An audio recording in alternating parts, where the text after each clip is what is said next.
Hey, Shabay, and welcome to the Jesuit Pregame Show. I'm Eli Shabay, this is Jackson White. We're just up to signify the start of Halloween week.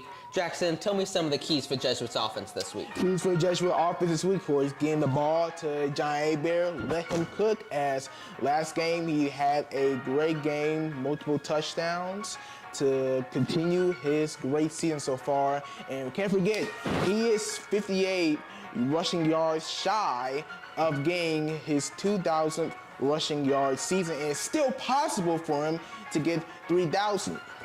Yeah, absolutely. I mean, Johnny Abear, he's going to be the key to this game. He's had a fantastic season so far. Defensively, it's going to be huge. They need to rely on their junior leaders. Luke Leone, he's been breaking out recently. He's had picks in the last 2 games. He has 3 picks on the season.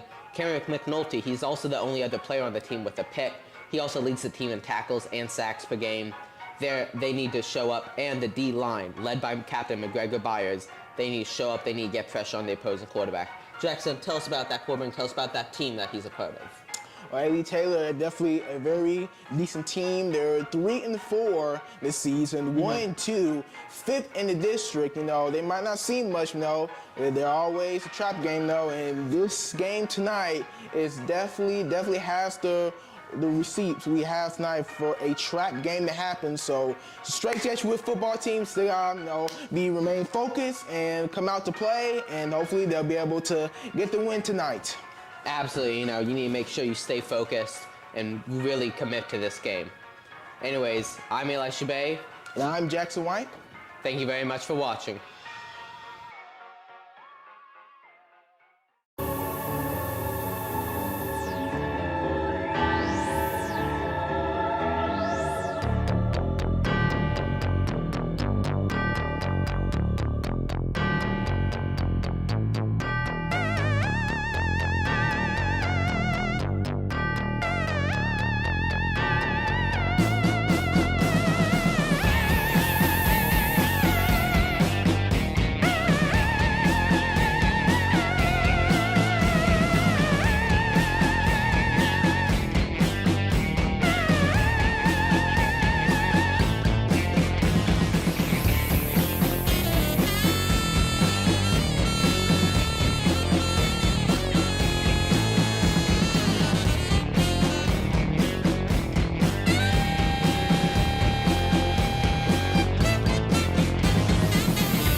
It almost took down the towel earlier.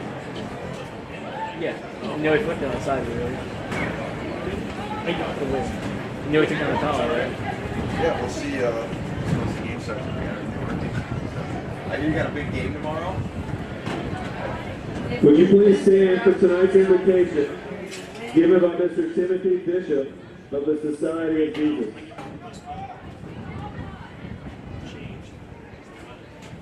In the name of the Father, the Son, and the Holy Spirit, amen. Good and loving God, thank you for the opportunity to gather together this evening in fraternal competition. Please keep us safe from all injury, and let us play to the best of our abilities. Let all that we do this evening be to your greater glory. Amen. In the name of the Father, the Son, and the Holy Spirit, amen. St. Ignatius of Loyola, pray for us. Please remain standing for the playing of the national anthem performed by the Jesuit Athletic Band under the field direction of drum majors Lee Wynn and Sophia Clark.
On a beautiful October night, and we are joined by Alief Taylor for the third district match this season. How you doing, Jackson? Hey, doing well. It's a great night tonight here at Clay Stadium as we're about to get started. No kidding. It's going to be a fun one. Coming into this game, I mean, Jesuit has a 1,000% chance of winning this. We're undefeated against district teams, and barring an upset, that will stay the same tonight. What do you think the keys are for victory tonight, Jesuit? Keys are victory today, of course. Give it to A-Bear. So far, he's been having a spectacular season as to also to add on that, he is 58 yards rushing away for having his 200-yard rushing season. 2,000, yeah, I know what you're talking about, Bill, but yeah, it's crazy. 2 years in a row, this would be his second year in a row, he drops 2,000. Of course, last year with playoffs added, he was able to make that number 3,000, and this year, we could be looking at a similar topic. Outside of Johnny, on the defense, is there anyone standing out? Yeah, definitely. Definitely a lot of guys standing out, especially, you know, Bryce Samuels having a good season, Daniel Yarborough, you know, some other players to mention on there. But either way, you know, this defense has been one of the strong suits of this team, and I feel like they would definitely play an important role in getting this dub today. No kidding. And I think another man we forgot to mention there, Luke Leone, he has the 2 picks on Jesuit this year. 2 of our 3 picks, of course, it came at a crucial moment last week, picking off our rival Fulshire on an insane pass that would lead to the comeback Jesuit experience and an upset, some said. But in reality, we knew we were winning that game. Yeah, either way, that was still a big win regardless due to how important it was and how much Strake Jesuit needed that win. And so far, they've only lost 1 game this season. 2, actually. Lake Creek and Trinity. Yeah, Lake Creek. We only lost 1 at home, I think is what you're talking about. Yeah, 1 at home. Perfect, yeah. Obviously, the Lake Creek incident, we don't talk about that. Bad snap. Cost us the game, but hey, they've improved since then and they've shown it. Obviously, they're riding the high, the 4-game winning streak, and they come in tonight, and man, the stands are filling up. Not only are the cheerleaders, but the Tiger girls are out there. It's going to be a fun night, and of course, the Crusader guard makes a return. Yep. Just imagine how pumped how crowd this game will be if it was a playoff home game. Just imagine how electric this crowd would be. I just love the fact that Jesuit can get turnouts like this. I mean, we're talking about, this is, like, in reality, this is a regular season game, and we're having a blast. There are kids out there, they're here, they're in their camo, they're having fun, and I cannot tell you how excited I am for some postseason football, hopefully coming to Strake Jesuit this year. A win tonight would seal that shot, and of course, a win out would seal a home game. Absolutely, y'all. Gotta get the win first. Got to get the win first. We've talked to Coach Feekoch. He is confident in his group. He has educated them well. And lining up, number 28, it's going to be the sophomore kicker, Andrew Nolasco, ready to send this one off. Lines it up. The kick, and we are underway in Clay Stadium. It is to Grayson Ochoa. He's going to let it bounce out of bounds around the 20, and there are a couple of flags down already. We're not even a minute into the game, and we're already getting penalized. Yeah, it could possibly offset, but either way, it did not take long for a flag to come out. No kidding. Jesuit takes the final road trip of the season next week. Of course, they'll go a Thursday night game, and they will go against Alief at Hastings Crump. Here's the time. So it looks like it was a kicking foul there. Ball can't be going out of bounds, so that'll give Jesuit an extra 10 yards. And as they take the field, the eyes go to the man in the backfield, solo number 5, Johnny Hebert. An incredible year. We've already talked about him enough, but also the man under center, Jack Wegleitner. Truly having a great season. Came into his own last week with a touchdown. Wegleitner takes the snap, the handoff, it's to Johnny. He punches the outside, he's got some room, he stiff arms him, and he's out of bounds after a 7-yard gain. Yeah, that was a nasty stiff arm there, made the defender go flying. That was Quan Alani with the tackle, the senior DB able to get over there and bring him down. Johnny's a hard dude to stop. Trinity had success stacking the box, but they've obviously shown more interest in the passing game Jesuit has. Do you think the win tonight plays any factor? Yeah, it definitely will play a big factor regarding to what you've just said. No kidding. The pass to the run will be the option. 2 men on the right, 1 man on the left. Johnny in the backfield. The handoff. Wegleitner pulls it back. He's got Contreras, and he's got him good. Over the middle, he hit the 50. A nice cut, but he cuts himself up and falls down. Oh, man.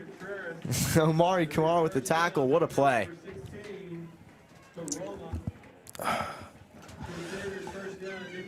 What a play. Jackson, what do you see there that's like going through Jack's mind? Yeah, that was great awareness by Jack wanted to find somebody that was open for a short pass to get for a first down, and he did just that. And Strake Jesuit will continue to move the football, hoping to score first.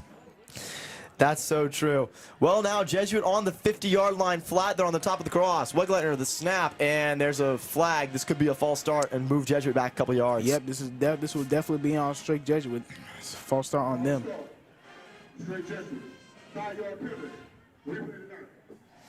Exactly that. Jesuit now facing a 1st and 15. You know where's number 15? Jack Wegleitner. Little bit of trivia for you. Oh, man, it feels good to be out here. Jackson, we're in October. We're 1 week away from Halloween. What are you going as, buddy?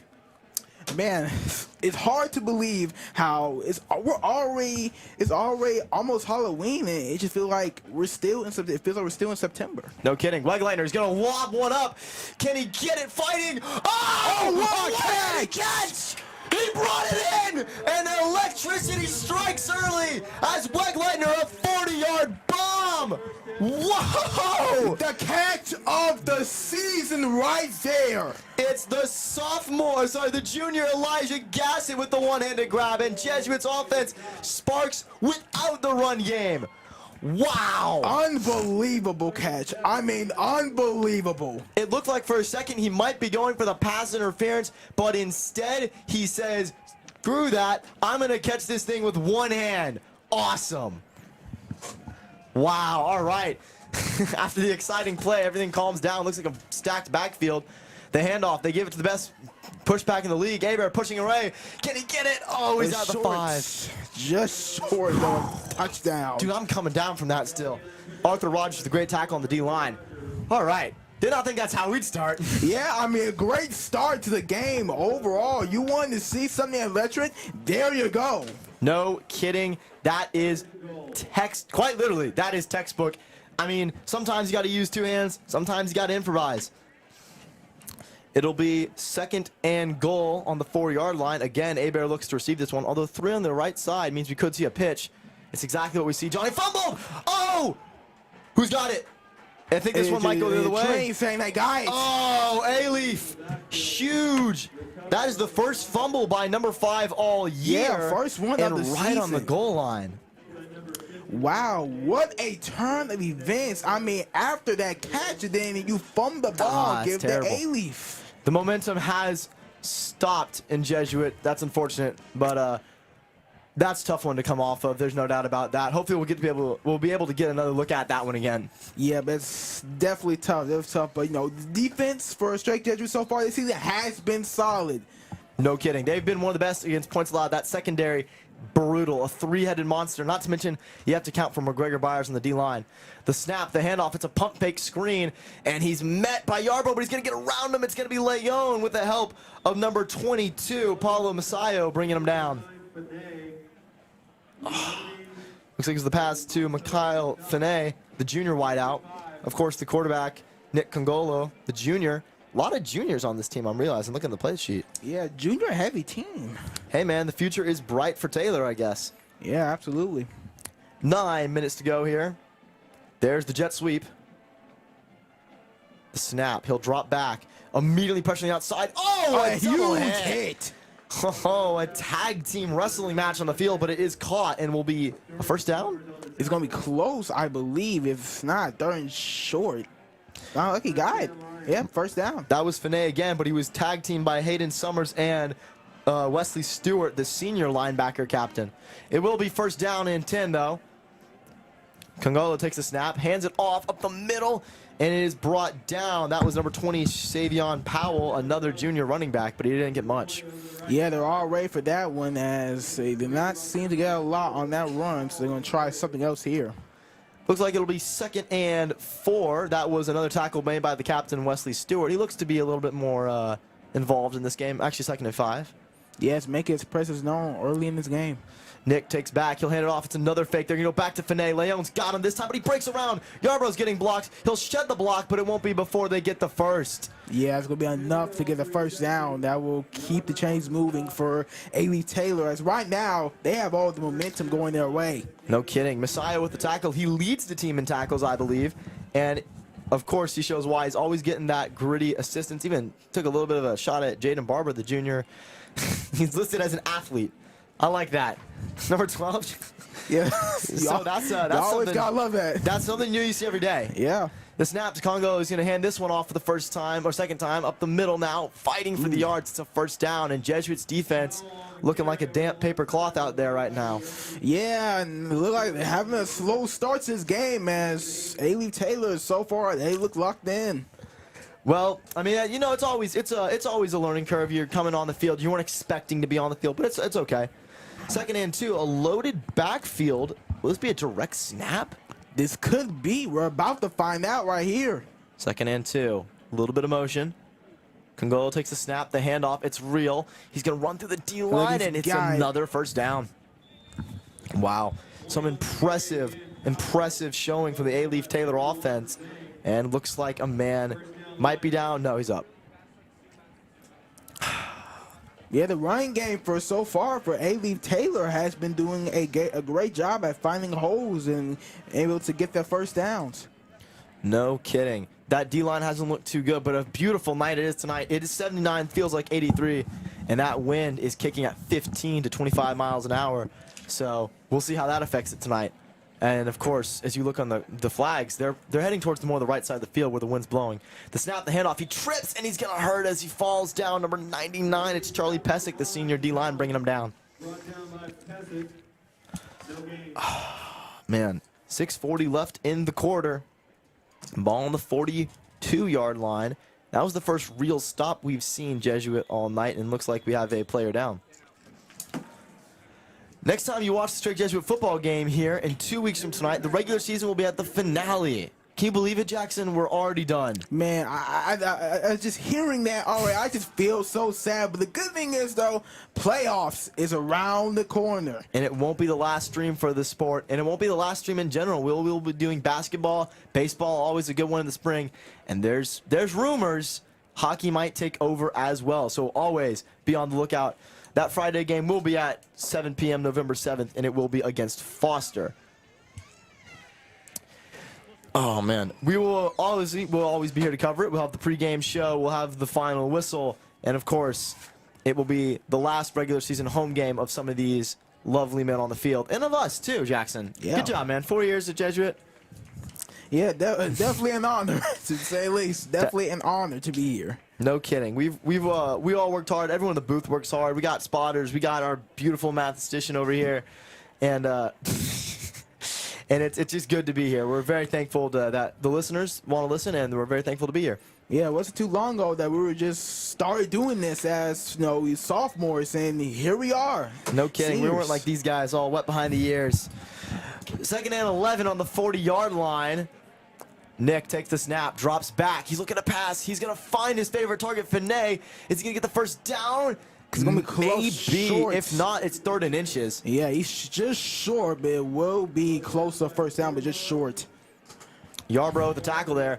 Can the Jesuit D-line hold up here and put a stop to Alief Taylor momentum? It would be huge. Yeah, they definitely need a big stop now. If they don't, Alief Taylor will be in scoring position in Strake Jesuit territory. So they need a stop here. Jesuit, only other than that Trinity game, and I think Lake Creek, we have been able to score first most of the time, so it clearly would be a change of pace. Oh, the entire Jesuit line jumps. There was no jump. They want the false start call. Yeah, I'm not They're seeing not no getting flag. it. Yeah. Clearly some displeasure there. That's got to be a false start. False start, absolutely. And McGregor's hyped.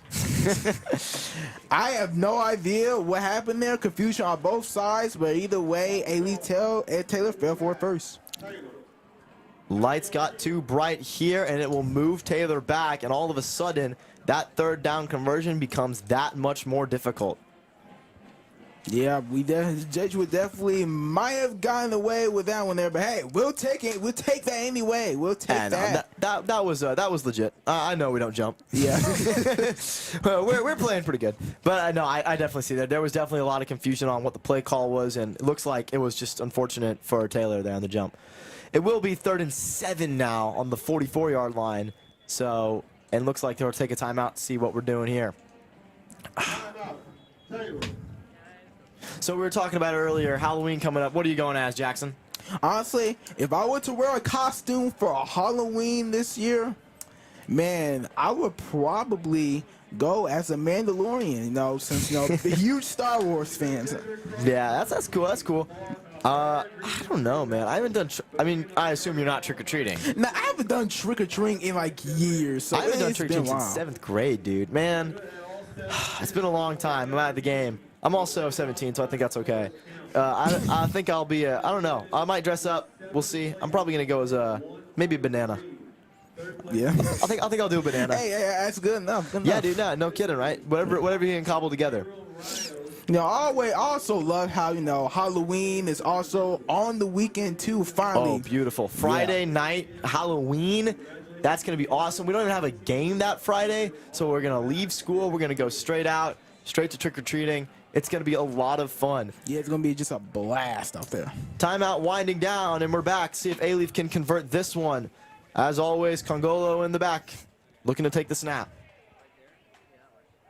Here's the snap. Powell runs out. He's under pressure. Congolo scrambling. He launches it. Does he have a man? Almost caught it. Number 12, the athlete Jaden Barber turns a DB and knocks his own pass down. And Yarbrough was on him, but that will be a huge blow to Alief Taylor. Yeah, it was in his hands too, but he just we was not able to hold on. Tough play. Yarbrough, Leon, and Samuel's all excited. 2-3-4 right there. Unfortunately, that will push Taylor back, and it'll be 4th and 7. They look like they'll go into punt formation here with no punter. Interesting. Oh, no, here it is. All right, perfect. Yeah, I'm about to say. Leon Yarbrough. Yarbrough, unfortunately, has had some trouble holding on to the ball early on in the season, but he's actually turned it around, and Leon's always got some solid hands. It will be Andrew Nolasco, the sophomore kicker. The snap, little high. Is that going to be blocked? It is going to be blocked! Oh, no! Rolling This to the might be 10. a touchdown. Number 22. It is. Brings it in. Touchdown, Strake Jesuit. Wow, the high snap bites Alief in the back. And Messiah says we'll do it ourselves. The moment I saw that block, I already knew that was going to roll into a touchdown. A beautiful basketball swat, rolls it to the 10, and Messiah with a scoop and score on his own. And the momentum train is in Jesuit's favor. And the Crusader guard are running the flags, and it's a good time here in Houston, Texas. Wow, what a play. Yeah, well, that escalated quickly. No kidding, right? Oh, the chain of events that happens. Here we go. D1 hopeful Aiden Augustinelli lining this one up. He hasn't missed an extra point. He has missed an extra point. He hasn't missed a field goal all season. And there's some... There's some confusion here. An injury? What are we looking at here? We're not even sure with you. Yeah, I have no idea. Guess as good as mine. I think number 17 might be down on Alief's side. They might be giving in some replacements. Number 21 on Alief, Arthur Rogers checking out. And here comes the training staff. That looks like... Oh, no, he's up. He's up. He's getting subbed out. And Rogers is back on, coming in for Kwame Milani, the senior DB. So we might be all good. No, wait, there's one more dude coming in. Got a carousel over here. Is that 11? I think so. Yeah, all right, I think we're good. yeah. All right, here we go. It's okay. It's loud. We all get energetic. There's a lot of fun. There's just a lot of fun happening right now. Everyone's having a good time. Augustinelli lines this one up. He was a perfect 8 for 8 last week. He said he'd hit 8 this week. The snap is low. Leeser's hold is perfect, and the kick, even though a little bit wonky, is down the middle, and he's got it. So Jesuit takes an early 7-0 lead. You said the key to the game was Johnny Hebert, but he hurt them on the offense. And after what we just saw, what improvements do you make coming in at Alief on this drive? Well, definitely, everything was going right for them, but they definitely need to make sure to not make some mental mistakes, some funny penalty they should not make, but also catch the football if it's in your hands. I love the way you said that. Yeah, it's no kidding, right? He had that, and just unfortunate drop. Sometimes it's the way it goes. Yeah, just football. 5 minutes to go. Look at a shot from the beautiful Tam Cam there. Nice high quality.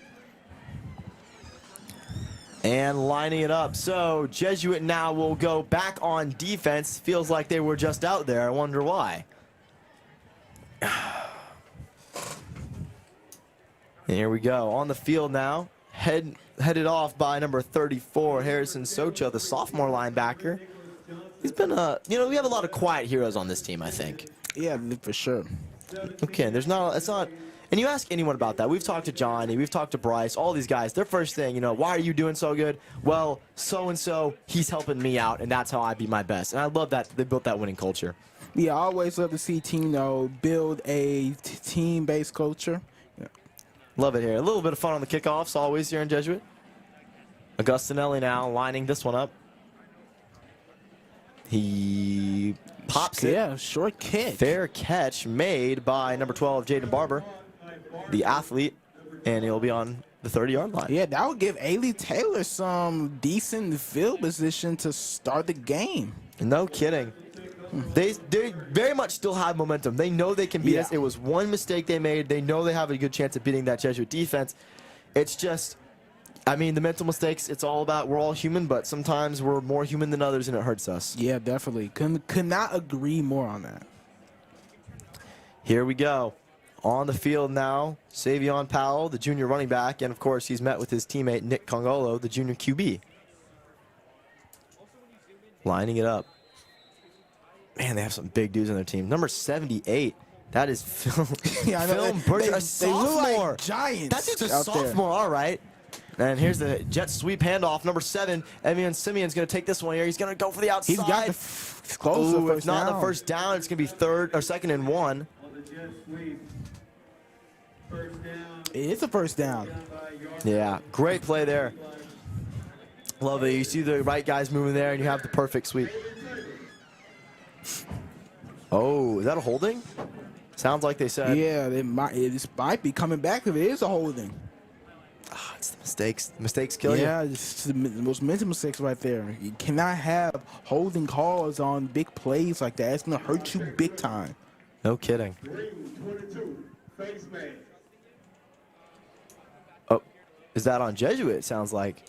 And it will be on Jesuit. It is on Jesuit. It was Paolo Masayo, the junior linebacker, a face mask, and this is going to really skyrocket. Yeah, really. It's going to really hurt the Jesuit defense. And here I thought it was a holding on Alief. But they were going back. They were going back. Yeah. They like playing mind games on us.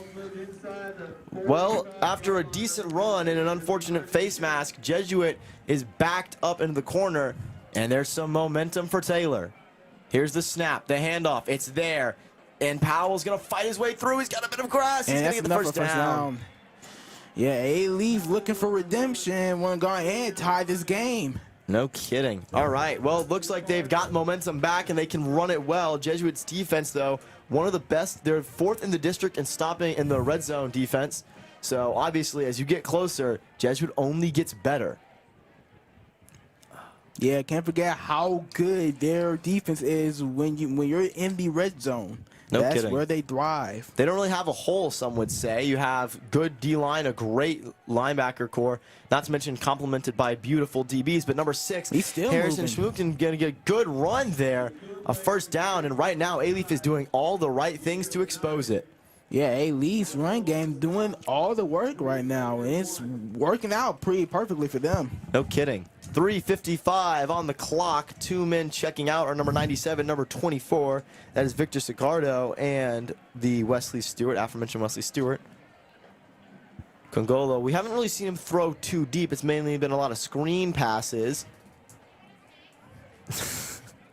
Here's the snap, the handoff. Powell's got it again. He's going to go for the left side, and he's got the first down. He's tripped up and will slide for an easy first down, bring it inside the 20. Yeah, now Alief now is in the red zone, so we'll see what the Jesuit defense do. But they are they are at their best when they are in this situation. No kidding. And they haven't. It's not like they haven't been here before. That's something too.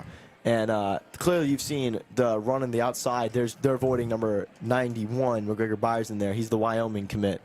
This truly a huge player, but Alief doing everything right to guard him.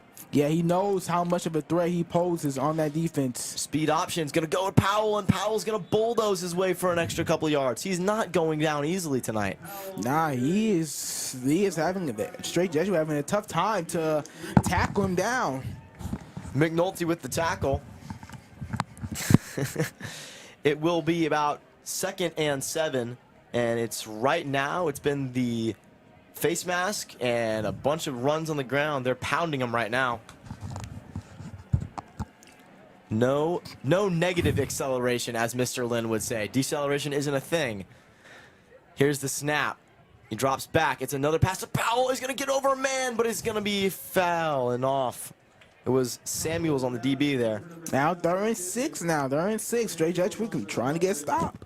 That was I like the idea. I like the concept, the fake handoff. But unfortunately, it just didn't work out. Jeremy Jones, sophomore D lineman, was right in his face. Yeah. He wasn't able to hit his target with aimbot on, dog. This is going to be the biggest play of Alief in this game so far. So they look to tie it. Second. 3rd and 6 with 2:31 on the clock on the 16. So field goal is in range here, but you don't want to come this far and only get 3. Yeah, heck no.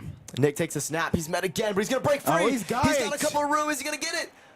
Oh, on the 2, I think. Either way, it's going to be 1st and goal. And That was beautiful. yeah, that's a great run right there. Textbook. Hopefully we'll be able to get another look at that with the replay. If you look here, just it beautiful. He cuts inside the fake, the pass, and it was tackle made by number 2, Luke Leon. But that will put them on 1st and goal. And Jesuits D-line. Yep. No flag on the play. Yep, no flag. Yeah, the Jesuit D-line right now is getting exposed, and I don't know, that could be a worry later down the line. They're one of the lighter O-lines in the district, not really weighing in too heavily. And I know what you're saying. Half these guys are 200 pounds. Yeah. But when you're going up against a team like Trinity or even Alief right now, they got guys around 250, 300. There's a significant difference there, and it's showing. Yeah, those are some big guys right there. Tuss push-esque formation. Only one man in the backfield, and it is Savion Powell. The snap, he's going to fight for it. The QB draw. It's going to be just short, I believe. I'm not sure. Checking. If not, it's a second and goal on the 1. No, 1. Number 34, that is Harrison Socha coming off. Number 24, that is Wesley Stewart, the senior linebacker coming on. And we're looking forward here. I would not be surprised if they tried to go for scrimmage again or just run in there. It looks like they're taking more of a shotgun route. Oh, that's a false start. That's going to be a false start. Nick Congolo wants the call to go his way. We'll see what the ref has to say right about now. False start. 7-7. Right. 5-yard penalty. That will be Jalen Leonard, the junior O lineman. He jumped early, maybe even in the center. I think he pump faked the snap. That's what got Jesuit, and it pushes Taylor back. Although on second and goal from the 7, it opens up the passing game a little bit. Yeah, it does. We'll see what they can do with it here. If they do want to pass it here, wouldn't be surprised if they try to go for it short here, pass it short to get the touchdown. They have the guys to do it. The snap. It's going to be Savion Powell. He's going to run into a brick wall. Number 91. It's McGregor Byers bringing him down. Just stuff, and that is why they are trying to avoid McGregor Byers. That is what he could do. No kidding. McGregor Byers stuffs Powell there on a beautiful play, and it will line up for 3rd and goal on the 7. 1:18 left. Not a lot of clock. Yeah, Jesuit can get stopped right here. That will be huge for them. I mean, huge. Here we go. Lining it up for 3rd and goal. 1 minute to go. Okay, Nick Congolo calling the plays. Trying to see what he can do here. In motion, number 9, Finney. Outside, Congolo is going to go. Oh, he got it. And he brings it in. And Alief is now a PAT away from the touchdown. It was number 7, Evan Simeon, beating number 3, Bryce Samuels. And we have a ball game here. Yeah, what catch by Evan Simeon to haul in and get Alief on the board, and they get redemption after that horrible punt that led to Jesuit getting touchdown. But yeah, now we have a game. Take away the mental mistake, and you're right. You take away that mental mistake, and it's a potentially 14-0 ball game right now. Yeah. Johnny's fumble on the goal line really hurt Jesuit. And they're lining up the kick here. It will be the sophomore Nolasco lining this one up. Number 12, Barber, the athlete, holding it. Stadium's feeling a little bit of shake. The kick is up. Is another block? No, almost. And with 47 seconds left in the first quarter, it's a 7-7 ball game. Yeah, like I said in the pregame show, if Jesuit is not very competitive game, if they are not locked in this game, this has all the makings of a trap game, and you do not want to have those games. No kidding. You do not want to be the team getting upset. They were on the right side of the upset last week. Coming in tonight in what many people would say is a 99% chance to win, you have to be careful and not get complacent. Yeah, because right now, as for Alief, they're 3-4, 1-2, 5th in the district. No kidding. And a huge win would push them back up. Full Shear obviously comes off with a win tonight. That puts pressure on Jesuit. They're looking to clinch that division. They want that home field advantage for the playoffs. Because I don't know if y'all have seen it, but it's a lot of fun here. What a beautiful night it is. Not a star in the sky, unfortunately. Maybe that's just the lights here, but hopefully we'll get some soon. It's still early. The night is still young.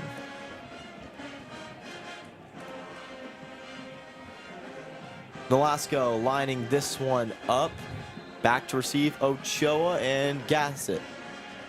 Oh, Contreras, I'm sorry. The kick is up.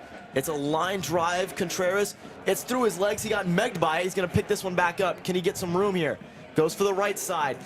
Kind of met. He's going to find his way around. He's getting the left. No. Couldn't get away. Almost had it.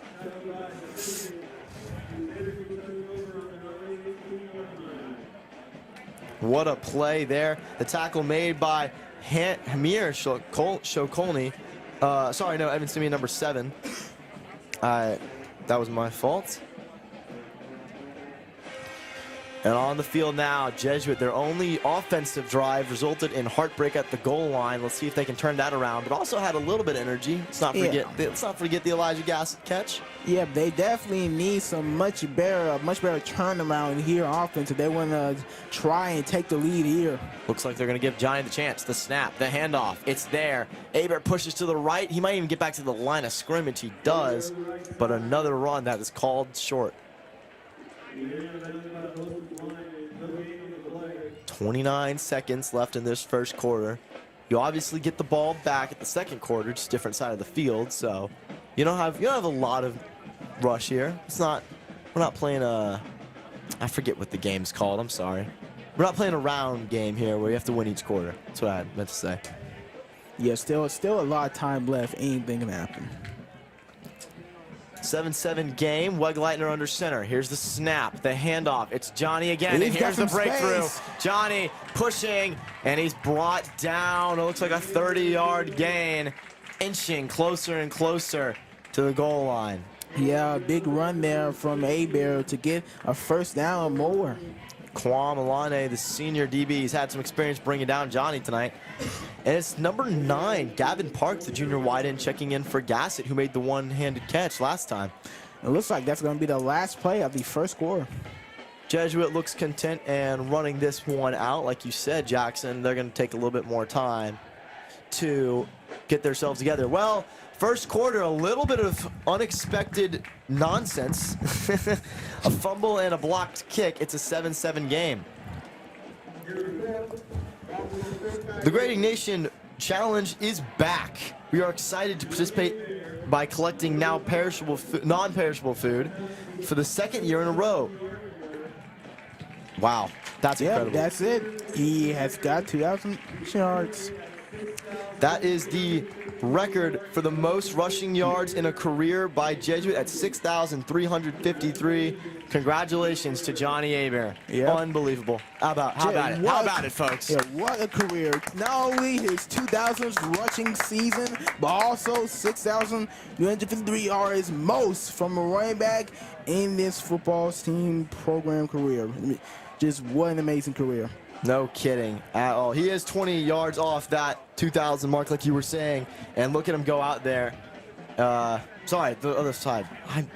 Dude, I'm slow right now, man. School, I had a long school day, and even the players are confused. Okay. So yeah, I know. I'm allowed to be messed up. Having school all day, it can mess up your brain now. It can mess up your brain. No kidding. Love it though. We had a good day. We watched Good Will Hunting today in Religious Themes and Fiction. It's a good movie. I thought it was overrated. I'll be honest with you. The snap, the handoff, Johnny's got it, and he's mad. He loses a yard now, so he doesn't have the record anymore. I'm kidding. Beautiful play.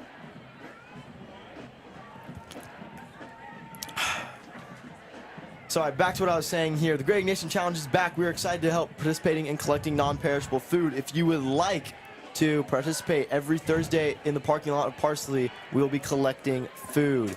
Obviously, last year's was a big success, and we're looking to do it again. Wegleitner takes the snap, the handoff. Hebert's got it. He's got some hole, but he's stuffed again. Not much. This is going to be a third down. They're on long, at least. Third down. Here we go. Ochoa subbing on now. Hebert runs off. So Jesuit in the pass offense now, looks like. And number 23 coming on for number 42. So that will be Samuel Smith coming on for Cade Barrett, the sophomore running back. Wegleitner lining up. He had a great passing play earlier, and he has been more electric of recently. 3rd down and 8, the snap. Jack drops Oh, back. my God, false start right here on Jesuit, unfortunately. Yep. You called it. Indeed it is. Number 75, J.C. Martinez, the student body president, jumping early. You just cannot have that. You just cannot. And now that I back him up, and it's 3rd and 13 now. It's too long. I totally agree with you. It's too long to have it. Any point in the game, you can't have it. And that just brings the life out of the team even more. Alief Taylor has had the solution to the Jesuit offense tonight. Yeah, they have definitely been playing great tonight, and they are showing it out there on the field. It's all about the way you look at things. Only 2 really big explosive plays for Jesuit. Other than that, the offense has been stagnant. Wegleitner's snap is back. He's under pressure. Can he get out? Yes, he can. He's got grass. And he's gone. He got it. A huge 20-yard scramble and a 1st down.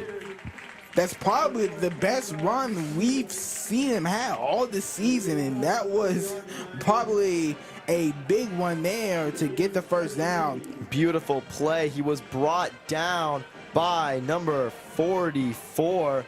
That was John V. Serrero, the junior, able to bring him down. What a play. Reads the hole, and he takes off. Perfect execution. 1st and 10 now. Wegleitner moves Contreras over, closer. He's been optioning as a tight end recently. Number 17, Kwame Lyon is calling something. Aber's going to take it up the middle, and he's met, but he fires a dude off. Oh, he's still going. He's going, and he's got the 1st down. Man, it just seems like when you thought he was tackled wrong, he's still up. He pulls the Houdini magic and throws him off like a cape. Perfectly executed. Johnny continuing to shove as he will be taken out of the game now. Yeah, that's just A-Bear magic right there. No kidding. A-Bear Mania has taken over the school. You can barely mention the football team, but obviously I want to bring light onto one man here, the senior captain, Dario Contreras. What a great guy. I don't know if you talked to him recently, but he's been loving his job. He's loving the way he's working right now, and Coach Fikach has great things to say about him. Yeah, definitely an important part of this team. Ochoa in the backfield now. Let's see if the junior running back can get some hands. He's going to break free. He's got some room, and he's going to run into his own guy. Making some moves. Still throws the dude off. Still going. Ochoa. You have to love the dynamic Jesuit has in that backfield. The power back Johnny versus the speedy, shifty Grayson Ochoa. The backfield's in good hands. Yeah, the Ochoa and A-Bear running back duo is probably the best we have seen from on this football team in years. Never seen a duo quite like it. No kidding. Those speed options are deadly. And I want to talk to you something. I was talking to Gustinelli earlier. I said, so why not just have Johnny take the direct snap and run speed options the whole game? And he said it's a good idea once, but they'll figure that out, and you need a guy like Wegleitner who's the game manager. He's calling the plays, he's the leader, and you just love to see that they have the respect for their teammates like that to be able to make that move. Yeah, absolutely. Contreras moves into motion. A-Bear will take the handoff. He's got the room, spins the dude off, and he fights for another 1st down. Just short of his 1st touchdown of the game tonight. No kidding. Last time he was here, it would end up in an Alief ball as he fumbled the pitch. Let's see if they do that again. Here is beautiful play. 8:20 left to go. 7-7 tie. And they're getting the play call in from Coach right now. Have you talked to Coach Fikach recently about anything? About the game or anything? Really, not much, but we the only thing I did talk to Coach Fikach about is what he was gonna wear for Halloween, and he said he was gonna be a ball coach for Halloween. He does that really well. I think it's what he does every day. Wegleitner, the fake handoff. He's gonna scramble out. Gonna be sacked. He throws it to no one. Maybe intentional grounding. It was a beautiful, beautiful play. Number 10. Ikenie Nwaze getting back there and pushing him down. Yeah, good thing he threw it away, or else that could have ended up in a huge sack. He was trying to get it to the sophomore running back Barrett, but he didn't have the Barrett didn't have the intuition to make the catch, or maybe no, actually, no, yeah, I'm sorry, I'm correct there. I'm second guessing myself too much. 3rd and 3 now on the 4-yard line. 7:48 to go. Taylor has been a brick wall at the goal line all night. There's no receivers out. Wegleitner, the snap. It's Johnny. Spins a dude off, but he's met again. Is he fighting? He will be And stopped. short. 4th down. I feel like you go for it. You pin him back. You pin him back deep if you don't get it, and you get the touchdown if you do. I agree with you completely. Yeah, go for it. Excuse me. 2 trips to the red zone have resulted in nothing so far for Jesuit. Something they're very unaccustomed to. Yeah, this is quite unusual. Wegeleitner getting the play calling here. They also go for 4th down the most of anyone in the Yeah, district. so it's no surprise here that they're going to go for it. 4th and 3 on the 4. 7:10 on the clock. Wegeleitner's got the play. This might be a timeout. Yep, they're going to think this run through for a little bit. Jesuit takes the timeout, and while they do, we're going to turn here to our, we're going to turn to the stats of the Nation Food Drive last year, where they collected an incredible amount of food, officially 32,764.75 pounds.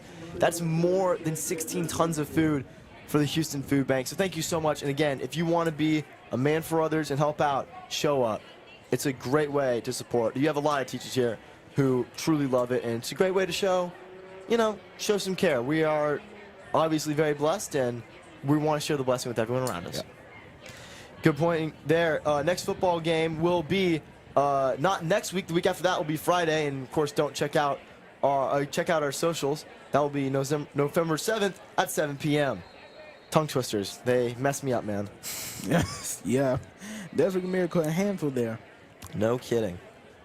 Also, our next home game will be Foster. No kidding. And that's last home game. They've run the district gauntlet. They really have 5 district games in a row. So they are setting up for an impressive record. Obviously, they went out. They will go undefeated in districts, something we haven't done in a while. Oh, yeah, it's been quite a while since we're undefeated in district. Wegeleitner lines up. It is 4th and 3 on the 4-yard line. The snap. He's going to pass it on the cutback with Dario Contreras. And the grass is theirs. Touchdown, Crusaders, with 7:06 on the clock. Yeah, great catch there by Contreras, as we talked about earlier, how he was an important piece of not only this team, on this offense as well. And he comes up big to get that touchdown catch and puts Jesuit back on the board. Unbelievable. So Jesuit fighting back. They're going to get 7 more if Augustinelli's kick is straight. Leeser hasn't messed up a hold all season. Augustinelli, he's kicking like he's got his life on the line. He's good.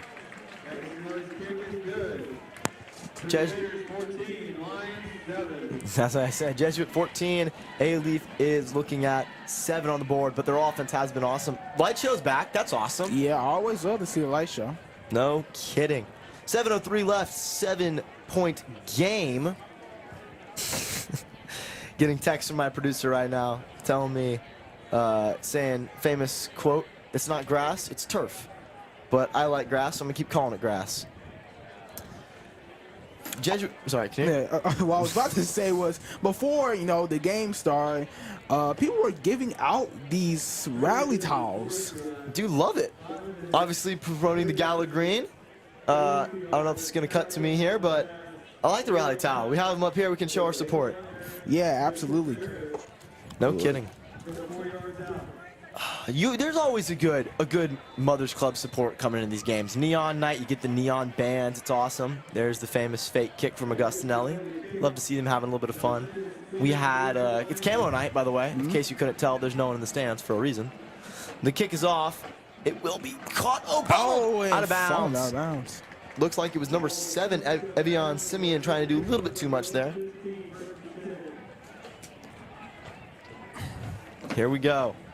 So they're pinned a little bit farther back than they were last time, but that wasn't a problem last time either. Their offense has been rolling, -1 drop pass. So let's see what Alief does here. What do you think Jesuit's keys are to stopping him right now? Well, they definitely need to get some better plays at the rushing game, because as you saw early in the game, they have been struggling to contain Alief's run. No kidding. Savion Powell's had his just way of things in the backfield, and it's made the passing game, Nick Congolo, incredibly successful. Speaking of that, he's on the field now and lining it up. Here we go. The snap is there, the handoff. He's gonna be faked, pass outside. Can he shake Samuels off? Oh, huge lit hit. up from behind. Number 34, Harrison Socha getting in there for the sophomore tackle. Yeah, he tried to get off the tackle, but Harrison Socha made sure that was not going to happen. Love to see the sophomore getting active. Love to get a little bit of youthful energy in the building. We got too many old seniors in here. Here we go, 2nd and 6 on the 19. Congolo takes the snap, Powell's handoff. This is legit. He makes a man slide on the turf, but it'll be a little bit of a 2 to 3 yard gain. I like the way you said that. They've run away from Byers. They've stayed away from the D-line, and it's paid off. They're exposing the flaws in Jesuit defense right now. And it's all about Jesuit making that adjustment. See who can make it first to pull this one off. It will be 3rd and 1 on the 24. Yeah, definitely got to make that adjustment. Congolo conversing with his coach on the sideline. He's setting the table for his receivers. Jesuit showing blitz. They're going to power. Oh! That The is definitely Wyoming commit lights up Savion Powell. And a huge stop for Jesuit. He is just a monster on the defensive line, man. It would just be downright scary to face him on offense. A beautiful swim move by Byers, and he will shut down Alief's momentum. Yeah, to boy, 4th and 2. He's fired up too. No kidding. You love to see them get a little bit of that confidence back. And now Alief forced to punt in their own territory with Leon and Yarbo dropping back to Jesuit's 40. You know, that helps for Jesuit, gives them the opportunity to increase their lead by at least 14. Here we go, lining one up. The snap, the kick. It is not a fake, it's a little high snap. A little bit of a squibber this time. It's going to bounce. Jesuit stays away from it, and look at Alief. The wind is in their favor. They're going to get a good roll. It's still rolling. And that'll be down at the Jesuit 40. So number 28 there, number 28, Andrew Nolasco gets a kickoff this time and pays off. As Jesuit offense comes on the field here, we haven't seen a lot from Johnny Aber. We have seen a good bit from the passing game. With the wind, we said that might not be there. Do you think there's any push to getting Aber active or just letting the offense roll? I think, it's kind of a mix of both, really, because at the same time, you still willing to try and get, Aber active. He's just a huge part of getting this offense going. So true. He has been a one-man show at times, but also he gets a lot of help from that O-line. The snap, the handoff, Johnny's got it. He's going to run into that O-line, and he's lit up. Great tackle. Number 2, Patrick Carter, the senior DB, able to push him in there. A 2-yard gain will make it 2nd and 8 with 4:45 on the clock. Jesuit will not be receiving the ball at half, so a little bit of urgency to put this one in. Now, you got to think about that, that great run by White Lion to get the first down. Had he not made that run, this game would still been tied up. No kidding, yeah. There's been mistakes made on both sides. Fumbles, blocked punts, and even a drop pass. But still, it's a good one. Wegleitner's snap. He hands it off to Johnny. He's got him coming in the backfield. And he's going got to blow first past down. him. The blocking is there by Gassett. First down, 20-yard line, shoved out of bounds, and Johnny turns on the turbos, and Benjamin Amoko makes sure it's not a touchdown, but still. Wow. Man, he is just fast. The moment you blink, he is gone like that. Perfect blocking from Gassett on number 16, Umari Koroma. That was a perfect play. Just standing in the backfield, he lets the play develop. I thought for a second there, Rogers had him beat, but Johnny turns on the jets, the track instinct kicked in, and he took off. Man, imagine how good he'll be once he plays at U of H. Okay, a lot of excitement there. We have a lot of commits. He's one of the best ones to come through. And a lot of excitement for a lot of these guys. Jack Wegleitner recently committed for baseball, but still, this is a good team. Ochoa's got room. He's lit up a pancake block. The spin move, not there. He's brought down that 10. It looks like a first down. A beautiful block by number 32. That was Cannon Mbaro. Perfectly executed. Yeah, great block there by Barrow to get some few yards there. No kidding. I'm looking back here. I was thinking back to that. It was a beautiful, beautiful play. Well executed. And looks like Ochoa is still on the field. I might be wrong about that one. No, I'm right. It's still Hey, there. one for me. There we go. There we go. I'm getting back in this one. Yeah, finally get on the roll. Hey, I think I've been doing okay. We're all having a good stream. Wegleitner moves Contreras around a bit. The handoff. Ochoa's got it. He's going to be able to push it in. Oh, no, just short. No, but it should be a first down. In comes Hebert. Obviously, they talked to him. He went down last week, was out for about a couple of drives, making sure he's okay. So they're a little bit more reserved with him tonight, especially a game against Taylor. But you don't really need to worry too much. Ochoa's having a 1,000-yard season of his own, and the receiving core is amazing. So you just know he's obviously the biggest contributor, but he is not the biggest part, I would say. I think there are the entire offense can run without him. That's just a huge credit to Coach Ficach there, the way he built this team. Yeah, it goes to how deep it is. No kidding. 2:35, and the snap will be blown dead on a false start.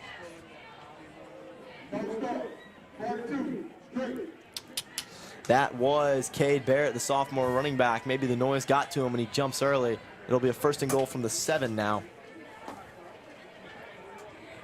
Oh, sorry, 12. It was the 7. Now it's the 12. That's how math works. Little known fact, Rashiel. I see Rashiel. He's smiling. Our statistician here, he's helping out a lot. Thank you to the guys in the booth who are helping me. And obviously, guys back in the headquarters, back in the studio. Thomas Carville running the TriCaster. And, Eduardo and Conrad on the field. Those are some of the names just off the top of my head, but it's really awesome that we get the interest that we do. Yeah, and we get these streams together. Yeah, because without them, this stream would not be possible. No kidding. Thanks, guys. Everett's going to take the pitch. He's got grass, pushing his way in. It's his touchdown. Oh, wait. Flag. This could be holding or a false start. This could be coming back. We'll see. Wegleitner looks upset. Probably Jesuits penalty. Yeah, this could be coming back, unfortunately. He blows through number 18, Javion Wade, to get in the end zone. But here's the call.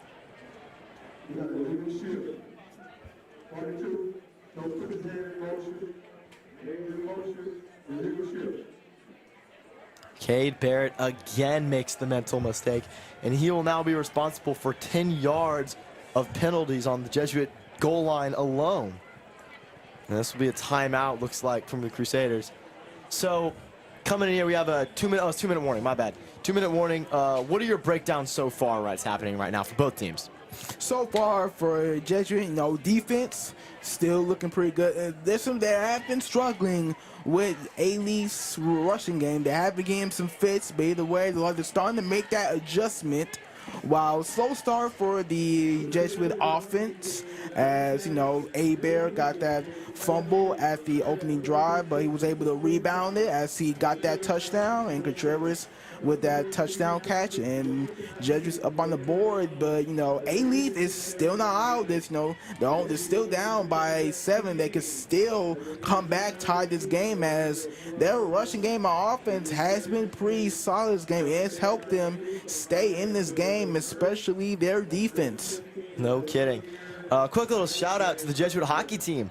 Undefeated. They do have a tie, so I'm going to call that undefeated. They haven't lost yet, but they've been playing some really great puck action. We hope to get on the ice with them and check that out. And obviously, water polo just ended another great season. So if you have any interest in those sports, well, maybe not joining, but obviously there are some other sports to come. Soccer, basketball, baseball immediately come to mind, and even rugby. We're state champions. So it's not just all football here in Crusader Nation. There are other successes. It'll be 1st down and goal from the 17. This goal line stand started at the 7, but back-to-back penalties pushes Jesuit back, maybe into more of a throwing opportune moment. Wegleitner puts the man in motion legally this time. The snap, the handoff. Hebert takes a second to survey the field, pushes up, and he's gone. There is no question about it. He just wanted more yards. Johnny puts it in. It's a 20-7 game. Could be 21-7 with the PAT. And with 1:54 to go, it leaves Alief with the question, how hard do you push to score here? Honestly, you've got with them about to get the ball back with a minute and 54 seconds ago. You will want to get something here, as although they do get the ball to start the second half. So I'm glad you mentioned that. Yeah. You could play it safe, but honestly, if it were me, I would probably try to at least get a touchdown or at best a field goal, so that it could at least be 10-21 or 14-21. No kidding. Augustinelli's kick is good, and I like the way you said that there. We haven't really seen Congolo test his arm tonight. The longest pass, maybe 7 yards, but all that means is there is potential for. There's potential for a little bit of trickery, a little bit of foolishness, but with a minute 54 to go and 2 timeouts, I think you push for Alief. Yeah, but when you think about a lot of teams that Jesuit has played recently has been very hesitant to go deep downfield because of how good their secondary and their backfield is. No kidding. Yeah, that D-line, you obviously, the key components to making a big pass, you need to have the guy to beat him deep. Jesuit's got Leon. We've also seen number 9, Michael Faney, beat them a couple times, but still, we haven't really seen him tested downfield. And there has to be enough time. And with guys on the line like Pesic and Byers, and even the junior Victor Zaccardo, it's not easy to get that off. The fake kick by Augustinelli fools no one. He lines it up now. And the kick is off. It's a legit one to number 7. Oh, number 3. It's going to take it on the bounce. He's got 3 Jesuit defenders to beat. He's going to put it past him. Oh, and he's brought down. Cameron McNulty, everyone's favorite name, bringing him down. One of the best names that you'll ever see. This team, we don't really have a lot of amazing names. We do see some good ones on Taylor's side. We will give you our name of the week opinion, obviously later in the broadcast. 21-7 to go. Ball on the 26. 2 timeouts for Alief. What's the first play here? Are you running this first one trying to get the momentum or no? Yeah, you're definitely going to try and run here because that is what has been working for them so far in this game. No kidding. Refs conversing. They're going to call this one on. Here comes the Taylor offense. 3 wide set and a 4th on his left. They're running the spread offense well. And Powell is in the backfield, joined by his junior buddy, Nick Congolo. Takes the snap. Powell's going to take this one. Maybe gets a toothpick, but not a lot. I mean, they want to run to get some momentum going, but yeah, they didn't really get much. Not the ideal moment. They're a yard off Alexander Hamilton. It will be 2nd and 9 now with the clock running. 5 wide out. Jesuit stacking the box. Oh, and they beat him. This handoff, though, the pass outside, Barrett, he's going to cook to the left. He's got to beat Leon. Leon rips him down by his shirt, and it looks like a blown screenplay. Unfortunate for the Lions. Yeah, great tackle there by Leon to prevent a first down right there. And now it's stern short for Alief. Tough play there. Jesuit's D-line blew through him. I thought they had him dead to rights. Yeah, that was going to be a sack. But a beautiful executed pass to the athlete, Jaden Barber. It will now be a timeout from Taylor to figure things out here on 3rd and 3. A big shout out to the Jesuit Band this evening. Our pep band uniforms and performs all varsity football games. If you want to join, go talk to Mr. Sharp. Go talk to Mr. Hernandez Ching. And you will get to see, and Mr. Burke, they will be playing at all football games. This year they go on the road with the team, and there is not a Crusader football game without the patented band and cheerleaders beside them. Here we go now, taking the field. Jesuit supporting number 2 and 4 and 3, obviously, the big trio of defensive backs. I feel like it's important for Alief right here to get a first down, because one thing you do not want to do is not get a first down here, and then you have to punt it back at Jesuit, and it gives them great field position, and it gives them the chance to score for a 3rd time in this half already. No kidding. And obviously we've seen Jesuit's 2-minute drill work beautifully this season, so never something we want to do. Powell, there's no hand off the low throw. Barrett, did he get it? They're going to call a no-go. Incomplete. Tough blow. Looks like Congolo just threw a little too low. And the quarterback is staying on right now. This could be a... That was complete. He made you. the catch. Thank you, Rashiel. You're paying more attention than I am, apparently. It's hard to see from now because it looked like It really was does. incomplete. It looked like he dropped it. Yeah. 5 wide spread. Congolo, he's the only man back there. There's some flags. Yeah, It's going to be false movement. Ah, and the momentum. It's like a roller coaster, back and forth and up and down, and nothing consistently. It's the mental mistakes, man. The mental mistakes. Can't be making those mistakes if you're trying to get something to go here late in these first half. No kidding. It was the right guard, Xavier Hernandez, the junior.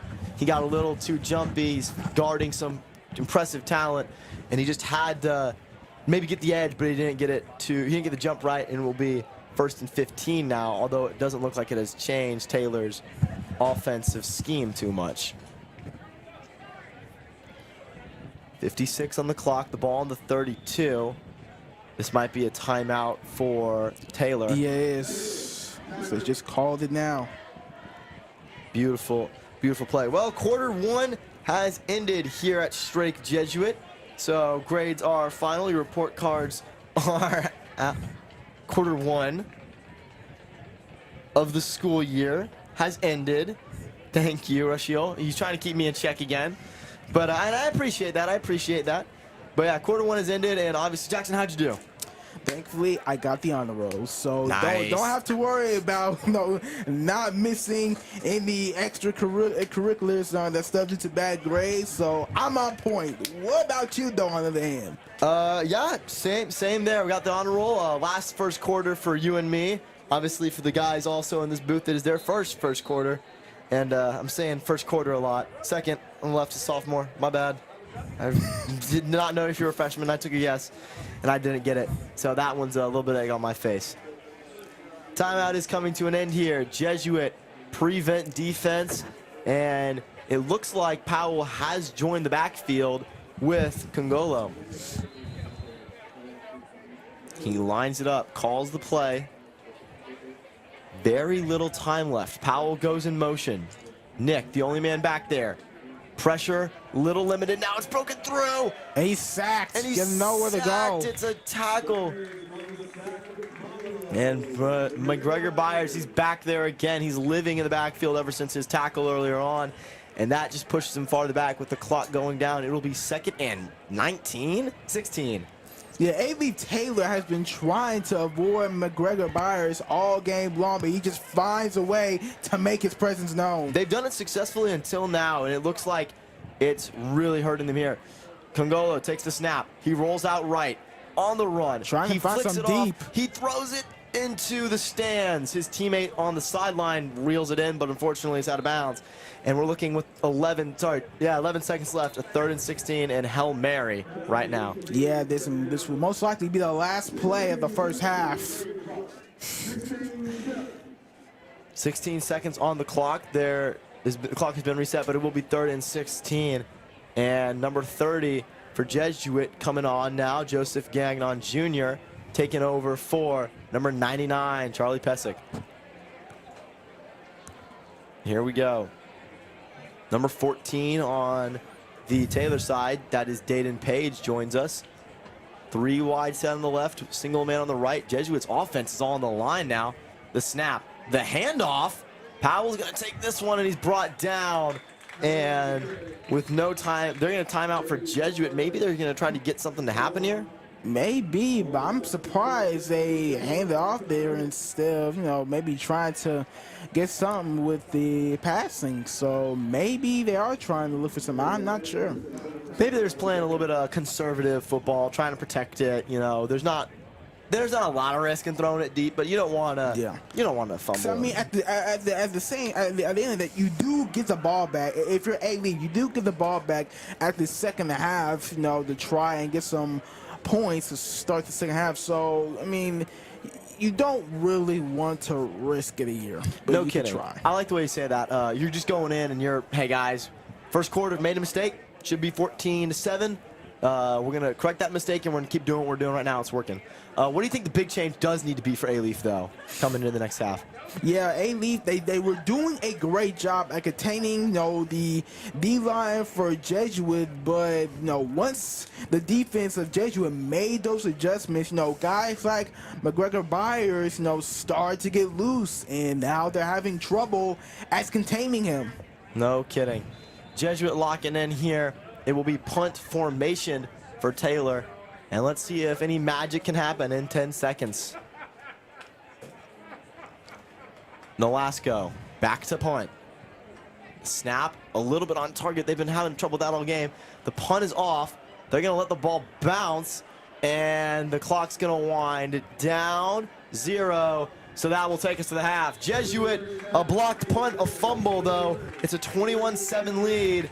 They take the strong road in, staying to look undefeated in district. Any big takeaways from the first half, Jackson? So far, slow start for Jesuit. They've been able to get some adjustments on the offensive line, defensive line. Their key players started to get hot, including Bear Contreras, Whiteliner, Barazone, and now they're up by 14, 21-7 to go in the halftime. No kidding. So we're going to step aside for the halftime. Let's take a look at the Tiger Girls dancing, of course, the band performance here. Thank you for joining us. We'll see you in a bit.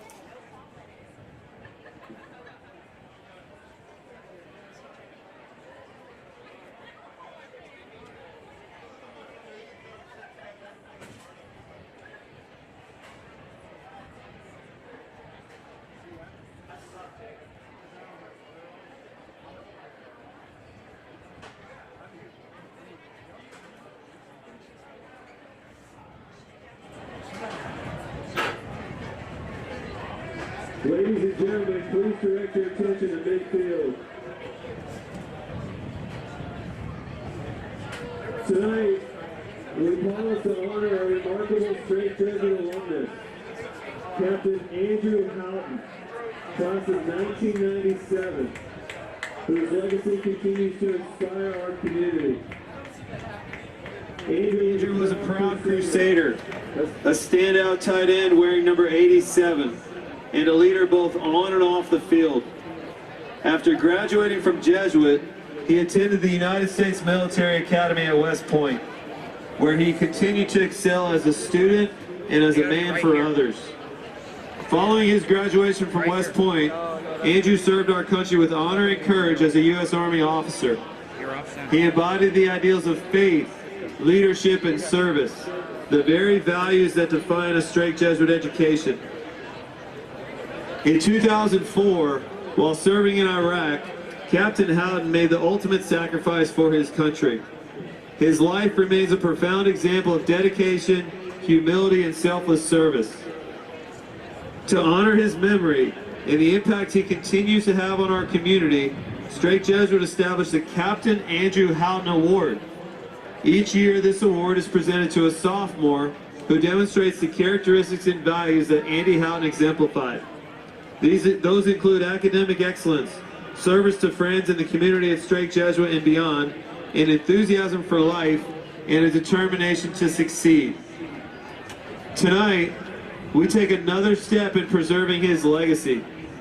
In gratitude and remembrance, Strake Jesuit is retiring football jersey number 87 so that no player will ever again wear it, ensuring that Andrew's number and his spirit remain part of this program forever. Please join us in welcoming Captain Houghton's parents, George and Cindy Houghton, and two of his best friends from high school, Bryce Gamma and Chris Dewhurst, to midfield as we present them with the framed number 87 jersey, a symbol of our everlasting respect and gratitude.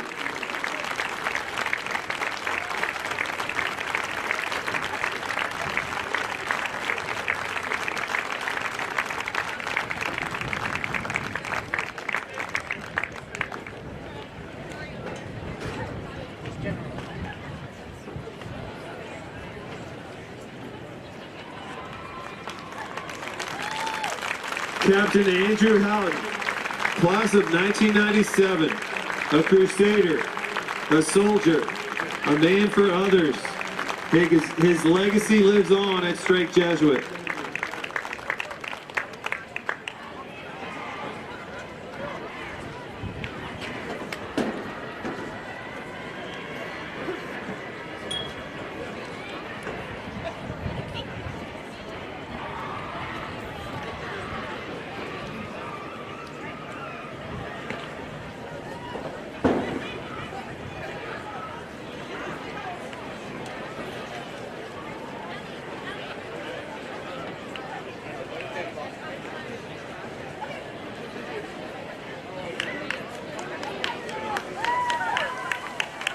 And now, please welcome to the field the St. Agnes Academy Tiger Girls Dance Team. The 2025 Tiger Girl Game Day captains are Georgie Rawson and Kiera Lyon.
Now, please join me in welcoming the Jesuit band to the field for their halftime performance.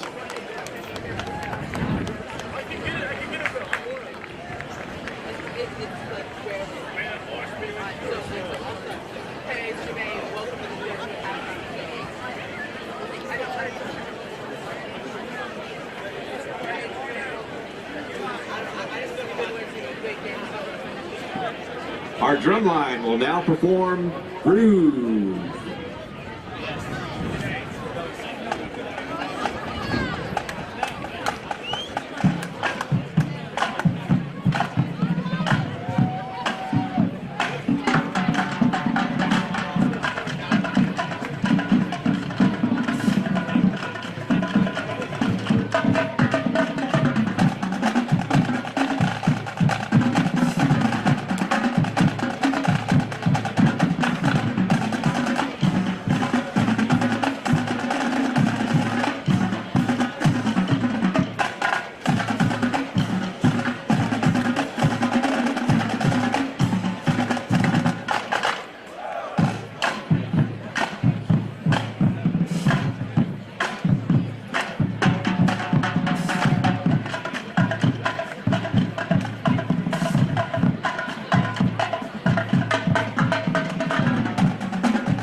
Next, our band will now dance the night away. The band is led by drum majors V. Wen and Sophia Kwok.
Please join the band as they play the Strake Jesuit fight song.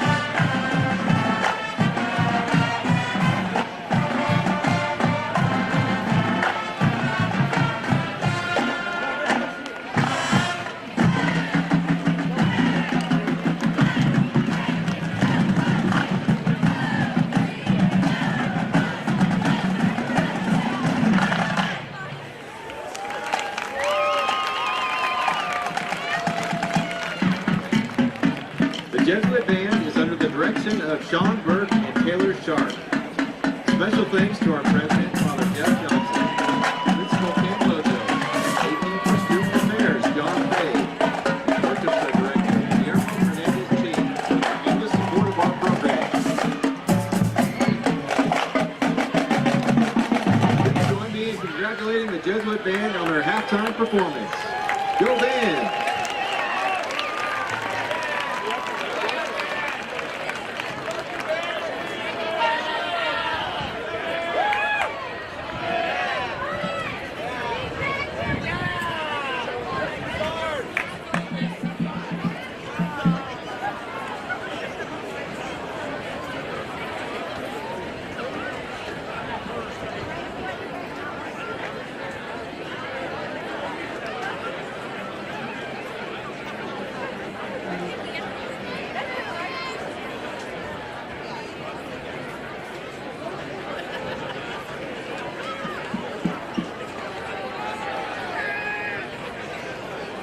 And now, ladies and gentlemen, for your halftime entertainment, the Alief Independent School District proudly presents the 2025 award-winning Alief Taylor Roaring Lion Band and the Crimson Cadets Drill Team.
The cadets are led onto the field by Major Allison Martinez, Lieutenant Major Kaylee Mendez, Social Officer President Natalia Acudedo, Social Officer Vice President Lily Sanchez, Social Officer Historian Kaylin Williams. The dancer of the week is Nael Blunt. Spirit Girl of the week is Jaylina Kosa.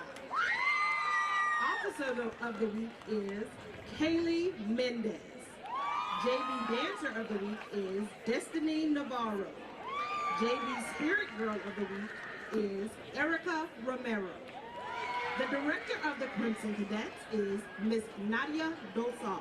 The Crimson Cadets will be performing this evening a field jazz kick routine to Please Don't Stop the Music.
Hey, it's Shabay, and welcome to the Jesuit Halftime Show. My name's Eli Shabay. This is Eduardo Cholico. Eduardo, tell me about that tackle down at the end zone on Johnny Hebert. On Johnny Hebert, they pushed him they pushed him out of bounds, and that came into a punt. That punt went into a touchdown, which got us 7 points. Can you believe that? On top of that, Johnny Hebert broke the record yet again for the most rushing yards with 21 yards rushed.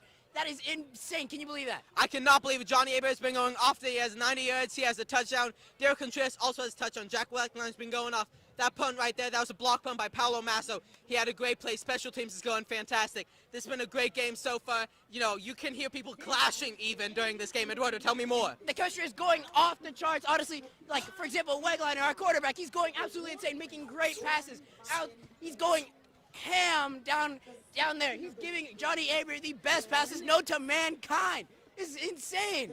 Absolutely something else I want to talk about. Elijah Gassett, the junior wideout. Numero 10. Right here. Deep ball. Oh, no, it's going to be pass interference. We've had 50 missed plays like that. No, he goes there, one hand. Ooh, he catches it. Best player of the night, in my opinion. What's yours? Honestly, my opinion is Johnny Hebert is the best player, but he can't do it without any of his support team. Without Wegliner, without Elijah, without Contreras, this team would not be complete. This team has been going off. They're going, what, 5-2? Hopefully they go 6-2. They're going absolutely insane. They've been going fantastic. Shout out to the O-line. You have J.C. Martinez. He's the senior captain. He's also student body president. I voted for him. Know that. You also have Brady Kerrigan. You have Alex Hu. You have other star standouts on the O-line. They're making it possible. Everyone on the team, they're humble. They're excited. We're winning 21-7, and it's been a great game in Jesuit.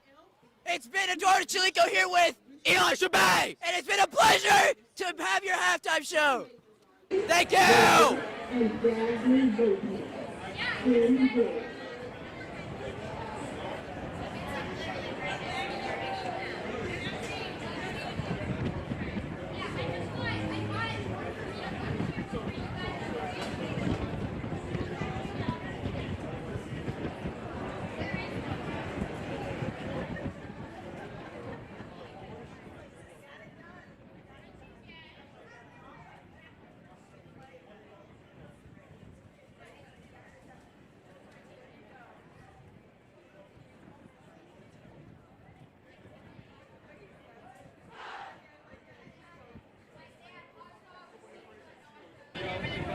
Yeah, great.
Thank you for your support.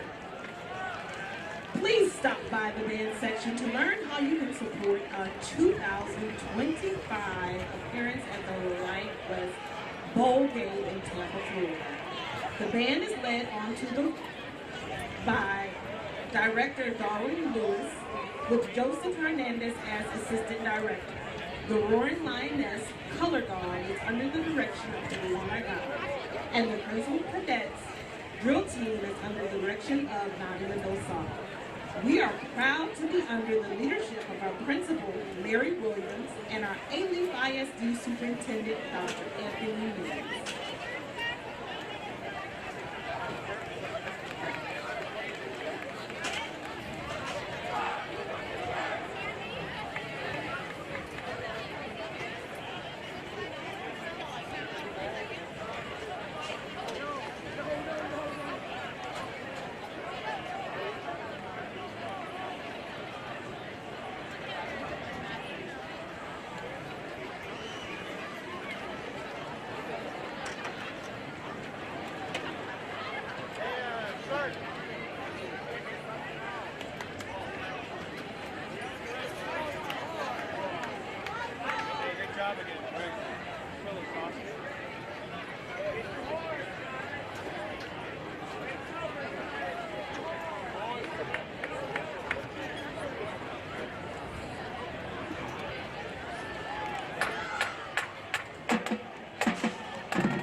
Welcome back after an electric back and forth first half.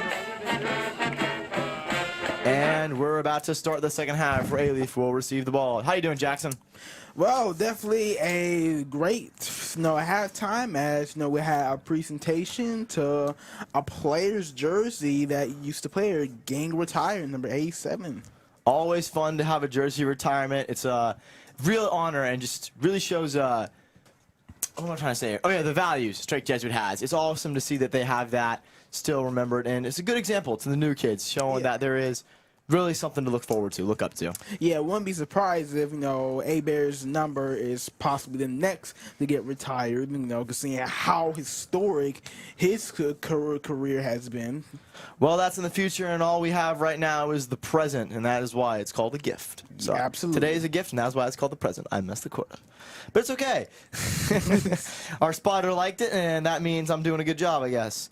Hey, as long as someone liked it, then you're doing something right. That's a good way to look at it. Alief will get the ball here first, and Jackson, what was their first half offensively looking like? Just a quick little recap. So far, we talk about Alief had a strong start to the first half, with their offense, but as the Jesuits defense, started adjusting and some of their key players started getting against the quarterback, the Alief's offense slowed down. So they have got to, they've got to contain the Jesuit D-line, got to contain McGregor Bowers, and they got to contain other key players like Leon and Bryce Samuels. All those are the guys. No kidding. Augustinelli will start off the second half with a punt. Kick, sorry. Number 3 is going to pick this one up. He's going to take it up the middle. He's got a little room. He jukes Charbrough. He's got grass. 45 on the Jesuit side. Nicholas Johnson's ready to get this second half underway with a nice carry. That's a good way to start. No kidding. They were pounding Jesuit with that run game earlier, and now it looks like obviously they're not out of this game. That's what I'm trying to say. It's not. Not in the slightest. They are still pushing. They still have the opportunity here to get going, and you just love to see. You really love to see the energy they show coming out. They've made the adjustments and they're ready to go. Yeah, because if Alief Taylor can get like a touchdown here, it makes it a 7-point game. So there's enough time for them to come back and tie the game if everything goes their way. No kidding. Taylor will have to show off early and to get another one of those defensive stops. The handoff here, it's a fake. They're going to run it off to the screen pass. They've done this before. Yarbrough initially holding on. It's Leon and a heap of other Jesuit defenders slowing him down. No problem for the Jesuit defense. Michael Faney has been the target of every pass, it feels like, for Alief. He's been, sorry, see you, man, as our spotter leaves us. Great job, well done. We'll try to continue to perform our excellent broadcast without him.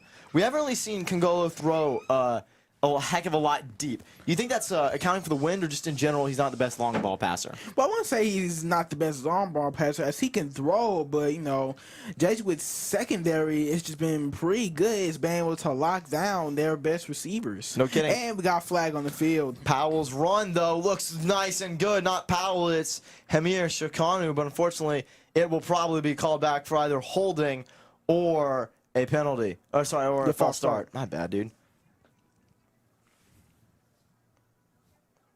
Here we go. Looks like they're getting the call in. Leadership 1575 was not set. Man was in motion. 5-yard penalty. Dillian Whiteside, the senior O-lineman for Taylor, wasn't fully set, while number 9, Faney, was in motion. Nice distraction play. Unfortunately, it will cost Taylor a couple of yards. Put him back on 2nd and 13 now. Yeah, now what you want to have as everything, they were having a great start so far, but then that penalty happens, a legal motion, and it sets them back. No kidding, but I think we've been a little too hard on them. I think they can bounce back from this, to be honest with you. Oh, yeah, okay, still enough time, Can he break out another great run? Maybe a little bit. He'll get him back to the 10, so it'll be, oh, wait! The ball's in Jesuit's hands. A strip? Was that what they're calling? I wonder if he was down before the ball went out.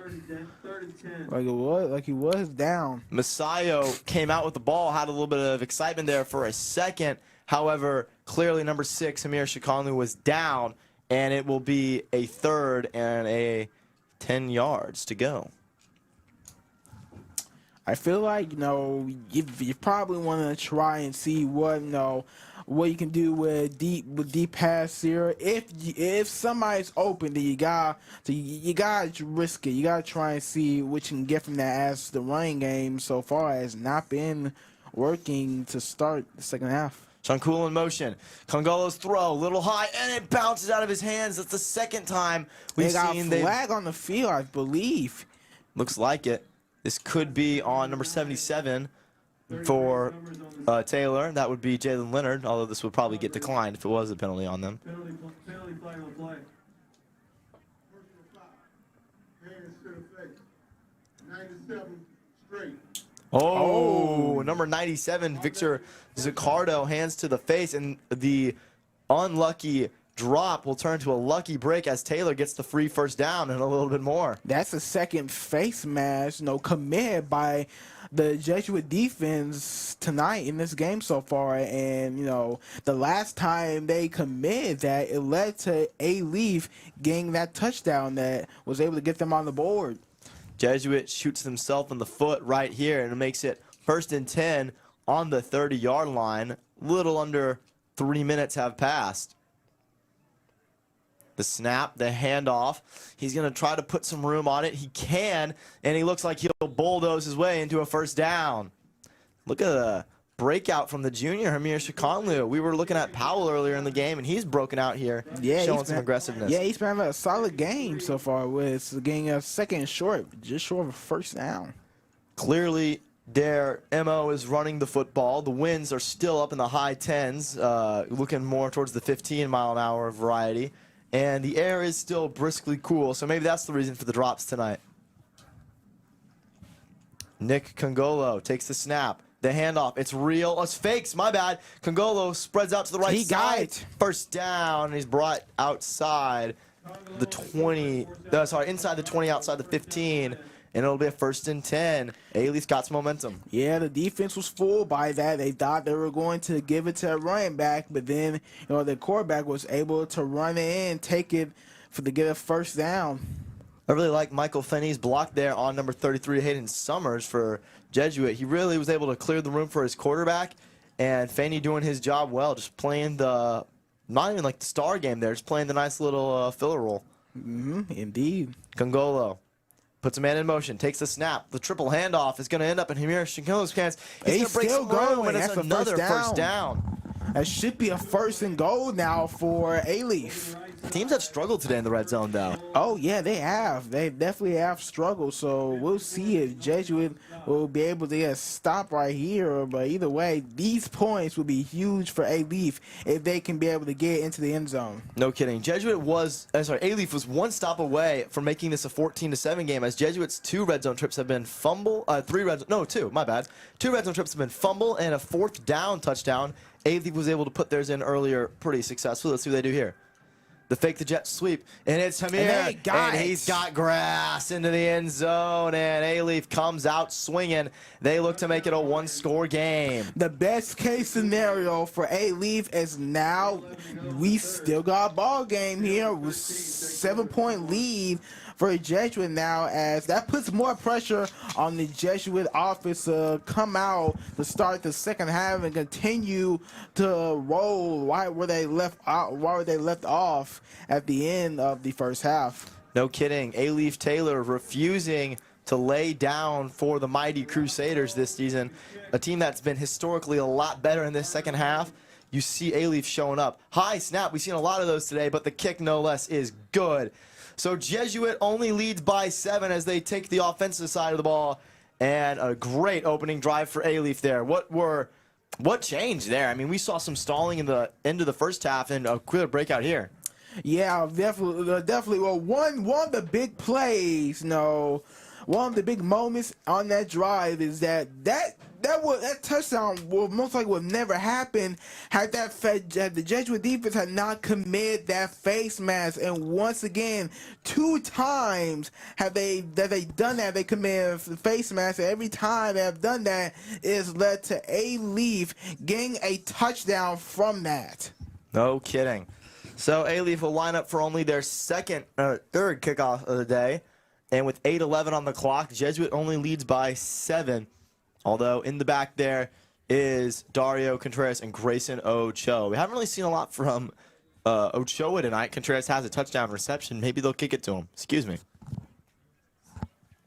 The kick is up right at Contreras. He bobbles it. It's going to be back. He's in the back of the end zone. He's got to get out of there. He's going to run into some Alief defenders, and he's going to break through them and bring it back to the 25. Net gain of about 28 yards, 3 back, and 25 forward. Yeah, that definitely got scary there for a moment as he bobbled that, and boy, that could have gone a lot worse. One thing Jesuit has struggled with all year is the special teams, the kicking returns.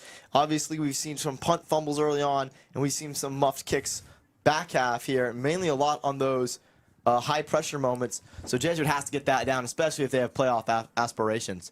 Yeah, now it's important for Alief to try and be able to contain A-Bear and Ochoa. If they can be able to do that, then we could possibly have a game here. They've done it well so far. Johnny's going to get his first handoff. He's met in the backfield, able to push out, but only gets about 4 yards, so nothing explosive right now.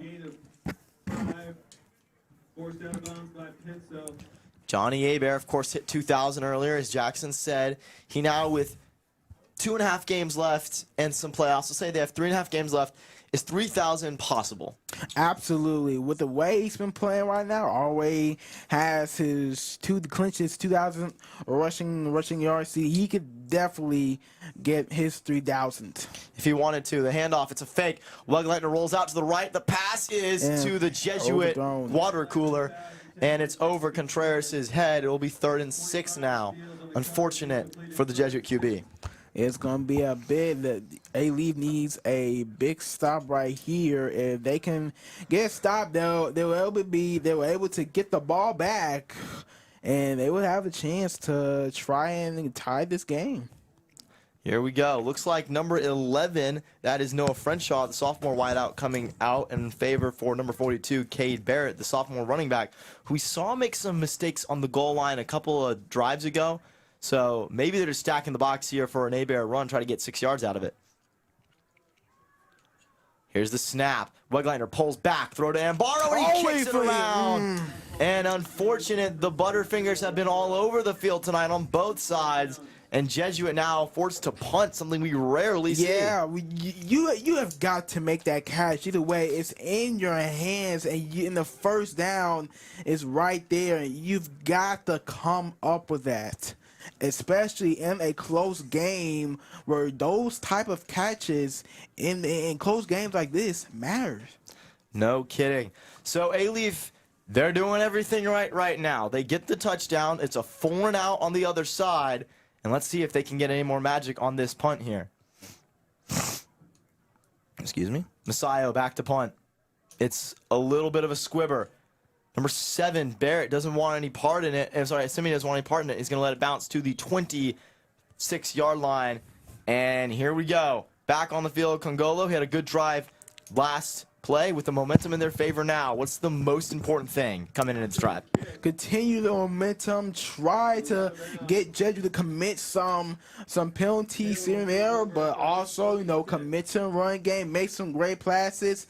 And all they need is to get into the end zone on this drive game. If they can be able to do that, then they can be able to tie this game. They got enough time to get what they want. No kidding. And like you said, they're trying to get Jesuit to commit penalties. There's two ways to look at last drive for both sides. Jesuit, we had them. We let them back in. That's our fault. For Alief, hey, we scored. We have the momentum now. Let's see if they can keep it up. And obviously, I think it's going to come big here for the D-line. Congolo in the backfield. He's going to put Simeon in motion. The snap, maybe a bit of a jump on the Jesuit side. And he's going to be met. There's nothing here from him here, Shankulu. Unfortunate drive there. Did you see a jump? I thought I saw number 99, Pesic, jump there. Am I the only one seeing that? Yeah, he could have jumped there, but wouldn't be the first they jump, and officials just didn't see it. Maybe. Number 51, that will be David Song checking on for Jesuit. Number 97, Zaccardo coming out. Congolo lining up. Look at the cheer, man. Look at the stands. Really doing a great job out there. Really appreciative of them being down there. Yeah, definitely a nice crowd there supporting the team. Always love to see. Love to see even the parents section is kind of filled. The snap, the handoff, it's going to be a fake pass, and they're going to get maybe a yard, maybe another dime out of it, but not much. It'll be 3rd and 7 now on the Taylor 29. Definitely felt like they could have, tried to get a short pass there on 2nd down to make, make the 3rd down much more easier and much more manageable. I was thinking the same thing there. I don't know about that. Maybe it's just a preference there. Maybe they thought, hey, man, Shankulu's got a good run right now, and he can keep it up. Shankulu, my bad. Outside on the left is number 7, Simeon. On the right, we have Faney, his favorite target. Congolo in the backfield with his friend, Hamir. The snap, the handoff, he pulls it back, he throws it, he's got Faney. Oh, and what a tackle. Big tackle. It's the White Lightning, Daniel Yarbrough, lighting him up, and Jesuit's defense comes in with a stop. Alief looks like they might go for it here. Yeah, they No, okay. That's the right move. I was going to say, you can't be going for it there. Yeah, that's very risky, because if you don't make that 4th down, it gives Strake Jesuit, Jesuit a great opportunity to increase their lead. So it would just not be a great idea to try and go for it on 4th and down, especially in that area of the field. Maybe they fake it here. We don't know. Yeah. But it does look like number 18, Javion Wade. Number 28, Andrew Nolasco looks pretty dead set on punting this one. Flag on the field way back here from where the returners are. This will be interesting.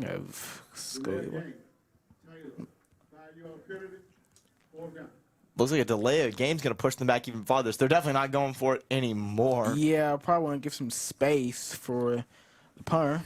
Maybe, usually you see that happen when you're towards the more than 50-yard line, but clearly Taylor knows something we don't, trying to push him back. 5:19 and counting down on the clock. Nolasco, great snap, great kick. Are they going to wave this one off? Leone's going to get out of the way, make sure he doesn't get in trouble, and the bounce back will be down at the 35. So a 4-and-out on Alief's side puts Jesuit on the offensive side of the ball here. I want to take this second here to talk about the Jesuit cheer program. Has a rich history of talented and dedicated cheerleaders who strive to reflect the Ignatian leadership by having some positive attitude and conveying excitement about our school. It's always fun having them here. We want to say thank you to the girls down there taking time out of their Friday to help raise this school spirit. It's Sorry, I was making him look down there. Obviously, there's the Crusader guard, everyone's favorite flag runners. I'm upset I'm not down there today, but I'm pretty happy hanging out with you, Jackson. Yeah, I know you should have a big presence down there. Snap, Wegleitner. He's going to pitch it off to Abear. He's going to take this one, maybe a first down. He pushes through and gets the first down, pounding it down. Yeah, great blocking there by the offensive line as well. Beautiful, beautiful playing there. 5 minutes to go in the third quarter. Jesuit trying to separate their lead even a little bit more as Abear checks out for the speedy, shifty Grayson Ochoa. Looks like they're running more of a fullback press here. They have two of their fullbacks, Cannon and Barrow, and Cade Barrett in here. Yeah, they're going more run heavy in this second half. We'll see what he can do with it. Two men shift out to the left. It's going to be Contreras and Gassett. First and 10 snap. The handoff is to Ochoa. He's going to fight for every yard, and he's going to get 5 of them. Not a bad run in the slightest. 2nd and 6. Let's see what Jesuit does here. Abear not checking back on. They look content and maybe going for a check down here.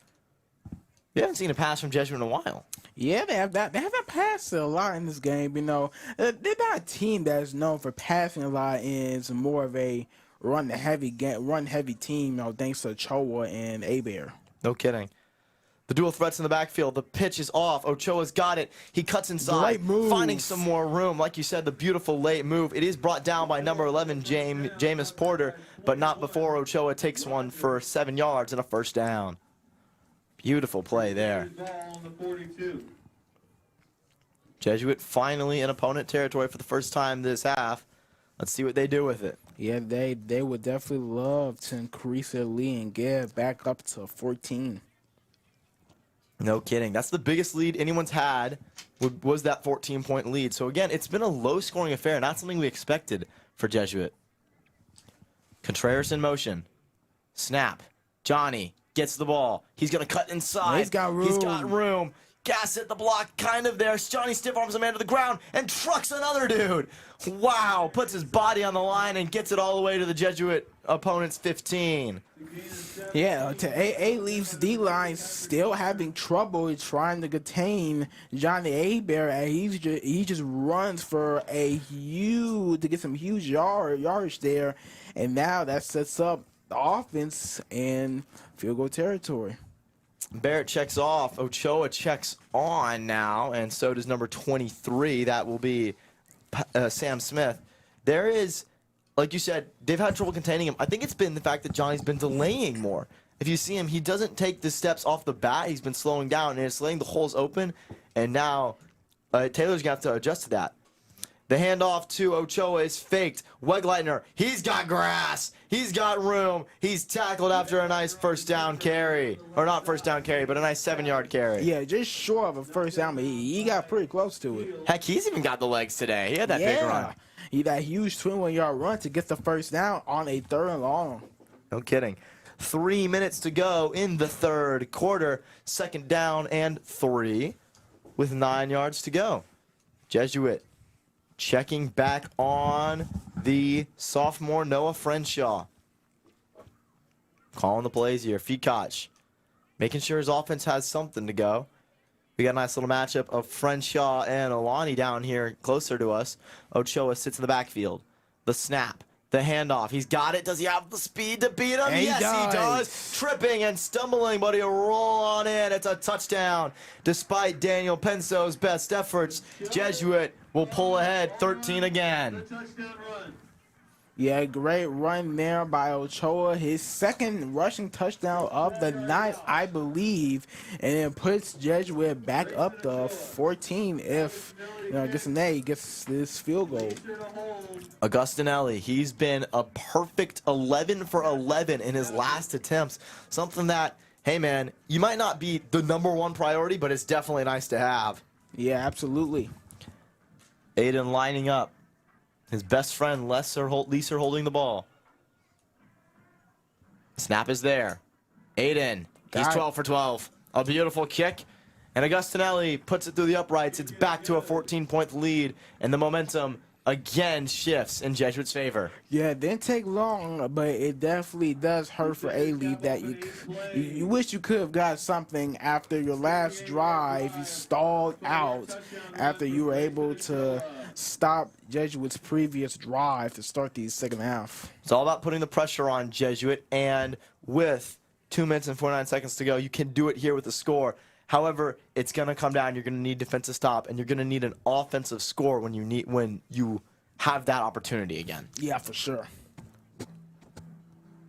Enter Sandman plays a beautiful song as Jesuit rushes the field. It's their third quarter song. It's their hype-up song. Get the fans going here. And the camo night is beautiful. What's your favorite theme night for Jesuit games? Definitely the peek out is definitely my favorite one. As you know, always a great crowd out there. Yeah, I like that. It's a good pick. Yeah. I love the pink out. Obviously, we have Neon Night for homecoming, but we'll see here. I have to agree with you there. Pink out, you get some nice drip. You even get the players get the drip. Yeah. The kick is faked once again. Augustinelli lines it. Oh, it's a squib kick, and they're not ready for it. Jesuit got it. Get it. He got it.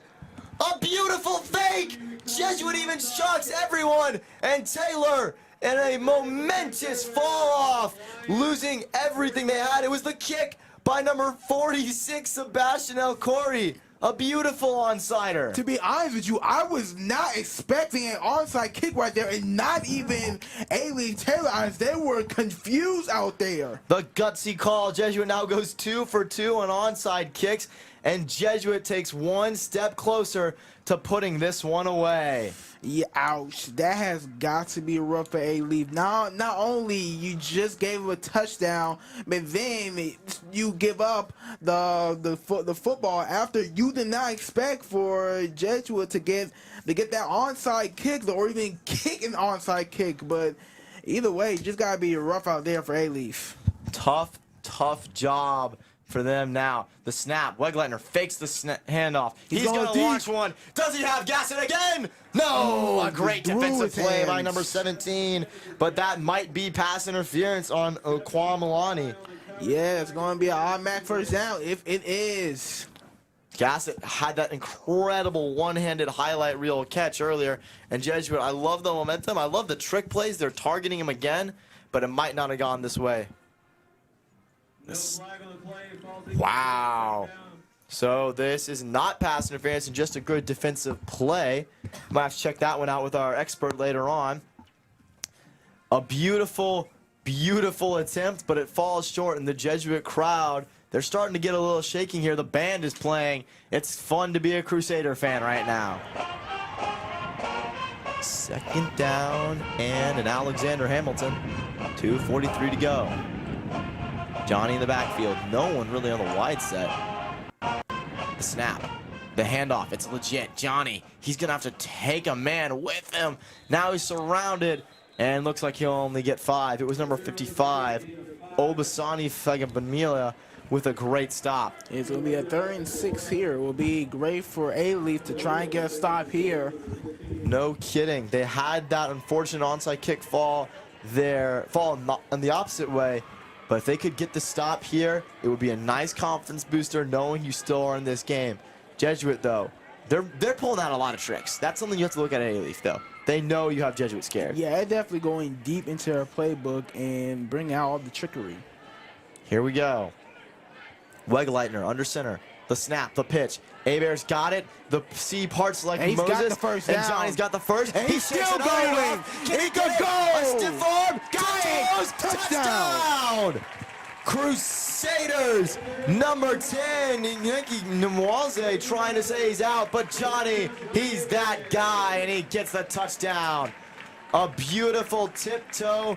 And he shows off his ballerina skills and puts it in. Jesuit fully in control right now. Whoa, wait for able to keep his balance and stay in bounds, but not only that, he was able to bounce off of multiple tackles from the Alief defenders too. Beautiful play, and it sets up Augustinelli. And in 3 minutes, Jesuit punches in 2, and Aiden's kick is good. So Jesuit, after starting the quarter down, up 21-14, take a 35-14 lead. It's a 3-score game. Wow. Yeah, that could possibly be the nail in the coffin for this game, as that touchdown right there by Abear might possibly have sealed it, but still got the entirety of the fourth quarter to go. But if Strake Jesuit keeps the pace, and that could be it for tonight. I think it's a little early to call nail in the coffin, but I definitely do agree that that's a tough blow. If you are Alief, you were feeling good, man. You're coming in, we're killing it, we're gonna come back, and two offensive drives later, Jesuit's got a nice lead on you. Let's see if they onside it again. Yeah, either way, tough break for Alief, especially, like you said, they had a good start because they not only that, they had scored first in the second half, but then it also got stopped as well, but then you give up a touchdown to Jesuit, but then it wasn't able to get the onside kick because you weren't expecting it, and Jesuit scores again. So now you're down by 21. I'm not kidding. I'm paying a little bit more attention. And it's another onside kick. Oh, Jesuit touched that one. That's going to be Alief's ball. Yeah, touched it a little too early. 2 onside kicks in a row. Jesuit's really trying to get the distance they want here. Yeah, they tried to ice it early. Yeah, it's going to be touching early. Yeah. Oh, it's a re-kick. It's a re-kick. I thought I was just going to be down at the 50 for Alief, but I guess not. Jesuit gets away with this one, and they're going to line up another kick here a little bit farther back. Instead of at the 45, it's going to be at the 40 now, it looks like. 35-yard line. My bad. Well, I wonder if they'll still try the onside kick it going, just go for a regular kick. Jesuit is used to winning by a lot, especially in these home games. We've seen close games on the road. Lake Creek and Fulshire come to mind. So I think maybe, are you worried they're just like nervous and trying to get that lead back out to where it should be? Possibly, but honestly, I doubt really. All right. I like that. Minute 29 to go. Augustinelli. Onside kick here would be gutsy. They're thinking about it too. Offside on the kicking team. That offside kick that was recovered, that has the decline, yet we have to take the 5-yard penalty. We re-kick it. Let's go. Love it. The ref is excited here. Here we go. Crusader guard doing their push-ups. The fake kick. Patented now, except no trickery this time. Here we go. Augustinelli's kick is there. The athlete waves it down. What the? Lays out like a center fielder to make the catch, and he does. So it's down around the 35-yard line. Yeah, I think right when he made the catch, he just slipped. That's probably more. Yeah, I think that's right. Yeah. Well, Taylor finally gets the ball back after some unfortunate happenings, and they'll now have to look at getting back in this game, clawing their way back. Yeah, they really, for the rest of the way, they really gonna have to try and score a lot and also make some key stops on defense if they won't have any chance of coming back in this game. Sorry, we got papers flying around in here. Jesuits' offense has been awesome tonight. We've seen great signs on the defense, especially ever since they brought back in McGregor Byers. Nick calling plays behind snap. Here we go. Congolo takes it. He'll drop back. He looks to air out the first pass of his day. Fernari, oh, he can't bring it in on the one hand. He runs into the O-line on Jesuit's side. Tough play there. Lining it up here now on 2nd and 10. Like the idea of maybe airing it out a little bit more from Alief. Haven't seen a lot of that tonight. 2nd and 10, a minute 23. Congolo calling plays, trying to set the table well.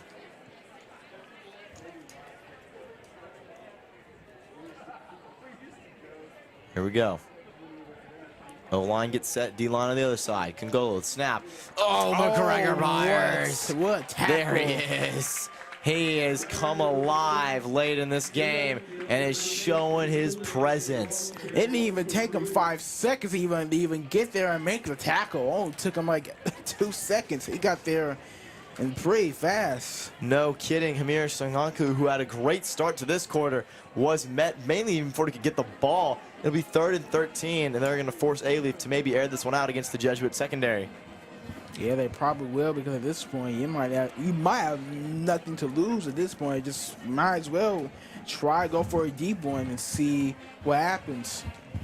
3rd down and 13 in the 3rd quarter. And a bad snap. Kongola able to pick it up. He runs it out. The throw is up. It's caught by the trainer on offsides, and it's going to be out of bounds. Jesuit will get the punt here, and a unfortunate play for Alief. Yeah, either way, what a great catch by a trainer. They get the first down. It would have been if he had not been out of bounds. Yeah. Punt team comes on. Sorry. But that play right there, that 3rd and 13, it just looked very sloppy for Alief, you know, with that. The quarterback not ready for the snap and having to force to throw out of bounds. It just looked messy all around. No kidding. 4th and 13. Jesuit back to receive the punt. And there's going to be a substitution here, number 1. That's Christopher Ferrios, the senior linebacker, coming in for Alief. Nolasco, high snap, he's got it. This punt will not be blocked. It'll be kicked to Yarbrough, and he's gonna let it bounce. Then it'll be out of bounds, excuse me, at the 40-yard line.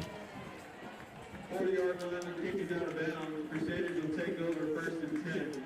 Special teams has been one of Jesuit's strong suits tonight. Obviously, Masayo's blocked punt. That wasn't on my bucket list for tonight. Yeah, but either way, an electric play to get Strake Jesuit on the board. No kidding. Here comes the offense now, headlined by Johnny Hebert, obviously, but Wegleitner will obviously be coming behind center. Gotta make you wonder that, you know, if Jesuit does get at least one more touchdown, they will might want to slow things down here, just run out the clock. Wegleitner in a little bit of trouble, and he's brought down. Number 50 sits down on top of him, Moyen David, but it was number 21, Arthur Rogers, who got the initial sack on the fake handoff. And that might take us to the 4th quarter. Indeed, it will. Jesuit sides, the clock is not going to be too much of a problem here. We'll take a slide to the 4th quarter. But here, let's hear it for the Crusader guard. Keeping George safe, pumping out all those push-ups. They were on a hiatus last week, but they're back tonight, and they're back, and they're better than ever. Look at that, the camo headbands. Good to see the guys on the field. Always fun to have a good crew down there. Let's also want to talk about the, sorry, Rashil Bateman shows me a nice little tidbit from professional sports. The Dodgers and Blue Jays tied at 2-2. Let's talk about the upcoming streams here. And wow, all right, that picture showed up. Let's talk about the upcoming streams here on November 7th. That will be the last game. Let's plug our social medias. SJet News on Instagram and YouTube. And hey, if you want to follow us, Jackson White on Instagram, and of course Luke Twardowski. Also follow the Vlog Senior at Strake, all one word. 2nd and 12. A little bit of a technical mishap there. We'll let Jesuit start off here. Wegleitner in the shotgun. He's got a pass. Love to see it. The quick comeback route to Gassett. Yeah, first down. And Jesuit using their junior wide receiver well. Here we go. Loving the offensive attack from Jesuit. They've shown aggressiveness through the air. What do you think changed in that locker room? Really, well, I think they made, what you see on the field right now, it shows that they definitely made a lot of adjustments, especially on defense, as ever since Alief got that touchdown, the Jesuit's defense has been able to shut down our offense. Johnny Hebert gets a little bit of room. He's going to make good use of it. He's still on his feet. And he's brought down at the 30. A beautiful carry, a 19-yard gain. And with 11:30 left, Jesuit is looking to nail this one down. Here we go. Off the field is Hebert and number 11, Noah Frenshaw. Getting the calls here from the Jesuit. We have some ASC members down there. Love to see them. Obviously, the Alumni Service Corps. If you have any alumni watching now and you want to hang out at Jesuit for a while, come around. It's a one-year deal. You get to help out some subs, help out some teaching, and just really great way to reconnect the school. The quick pitch to Dario Contreras. He's going to go on the jet sweep. Cuts it to, oh, he's lit up. Big tackle there. That was going nowhere, says Umari Kimura, the junior DB. And it has left Contreras a little shaken up on that left leg. Yeah, he's definitely going to feel that for a while. That's a tough one. Stinger. He looked like he was going to hurdle him. And Contreras a little bit slower than usual getting off the field here. He should be good to go, though. Just a quick little play out. Yeah, definitely a tough player. And obviously coming on is number 23, Sam Smith. He's taking out the sophomore, Cade Barrett. Get them mixed up sometimes. I'll be honest with you. The name sheet's hard to read. Yeah, definitely. 2nd and 9 on the 29-yard line. The snap, the handoff. Who else but Grayson Ochoa? He's got grass. And he cuts inside. Touchdown. Ochoa. That's number 3, the hat trick. A beautiful game and a night where everyone thought would be about Johnny. Grayson has his flowers too. This goes to show how talented that Ochoa and Hebert duo is, man. And they are going to make some noise when it comes down to the playoffs. No kidding. They're going to be a problem as they are now. Ochoa, nice to see the young man breaking out. Obviously, I talked to him. He's got a lot of pressure, and he says, don't care. I can handle it. I like being where I am. Here we go. Lining up the PAT. Aiden hasn't missed yet. Did I jinx him? Let's be honest. Announcer jinx isn't really a thing. And Augustinelli locks it in. So it's a 42-14 lead. Jesuit doubles their score from the first half in 1 quarter and a little bit extra to the 4th. And Taylor has done nothing other than a touchdown at the beginning.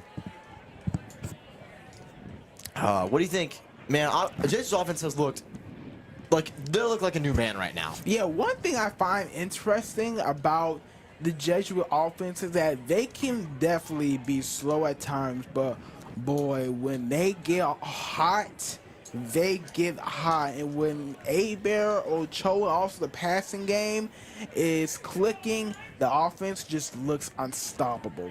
Here we go. 10-16 left, maybe a little bit too much. Alief down by 4 touchdowns. It's times like this, you turn off the scoreboard and you just keep pushing. Yep. Lining it up, it does not look like this one will be Augustinelli. Looks like they're going to turn to Sebastian El-Khoury, the junior kicker. Yeah, I'm not surprised here as now the lead has increased big enough to where they might feel comfortable at the game, putting out their stars and bring in some of the young guys to get a chance to play. Hey, let's be honest though, Seb has not had no impact. Obviously, he was the kicker of the onside kick that went so well for Jesuit.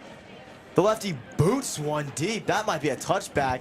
And it is. It is. That's a good kick there. No kidding. Kicking against the wind? Yeah, well, it's not a bad one out there. So Jesuit will send out their defense looking for the nail in the coffin. Stop. Bryce Samuels headlights it. Also met with some other captains like McGregor Byers and number 33, Hayden Summers. Let's see. Alief, what are you doing here for Alief coming into this drive? Alief, I mean, at this point, you probably want to, fight to the end, finish the game strong as, this game is starting to get out of reach, but you still want to finish strong to end the game.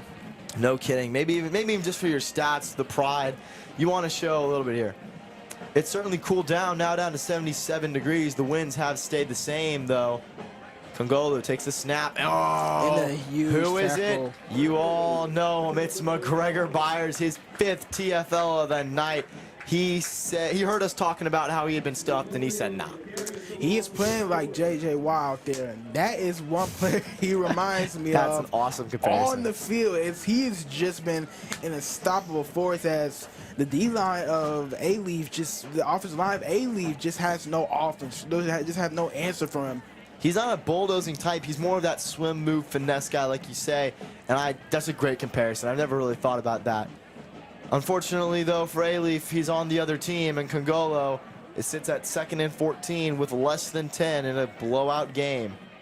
The snap, a little bobbled. Oh, Byers already back there. Can he get out of this? He can get back to the line. There is a flag. Might be holding there. We're getting everyone doing the push-ups now. We love it. Push-ups. We love it. Here we go. We'll see what the call is.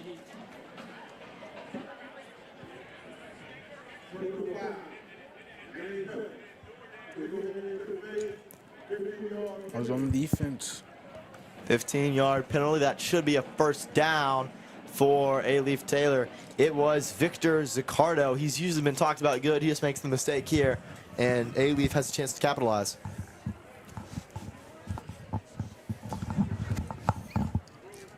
Here we go. A little bit of newfound momentum here. Let's see what Alief can do with it. 9:26 left. Ball on the 38. 2 men on the right side, 1 man on the left. Snap. That might be a flag. I think that's a false start. Yep, and number 6, Shamir, does not care. He just runs it. Oh, and now he's a little upset. So Jesuit mental mistake will be canceled out. What are your thoughts on the false starts here tonight? Man, there's been a lot of false starts, but the ones for Alief has definitely hurt the most. That is just led. Some of their drives have been going great, but you know, due to some false starts, it has been drive killers for them. No kidding. They get their momentum back and they just lose it.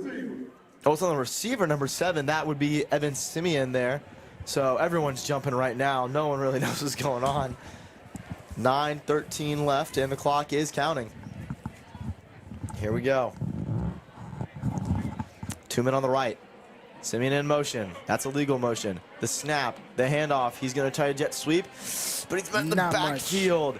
And another run that Jesuit stuffs incredibly well.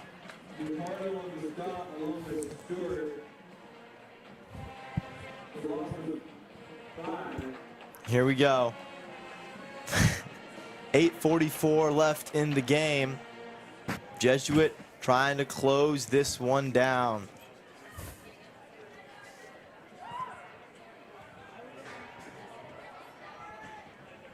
Beautiful night, man. Halloween. I'm excited for the Monday show to come out. We got some costumes in there.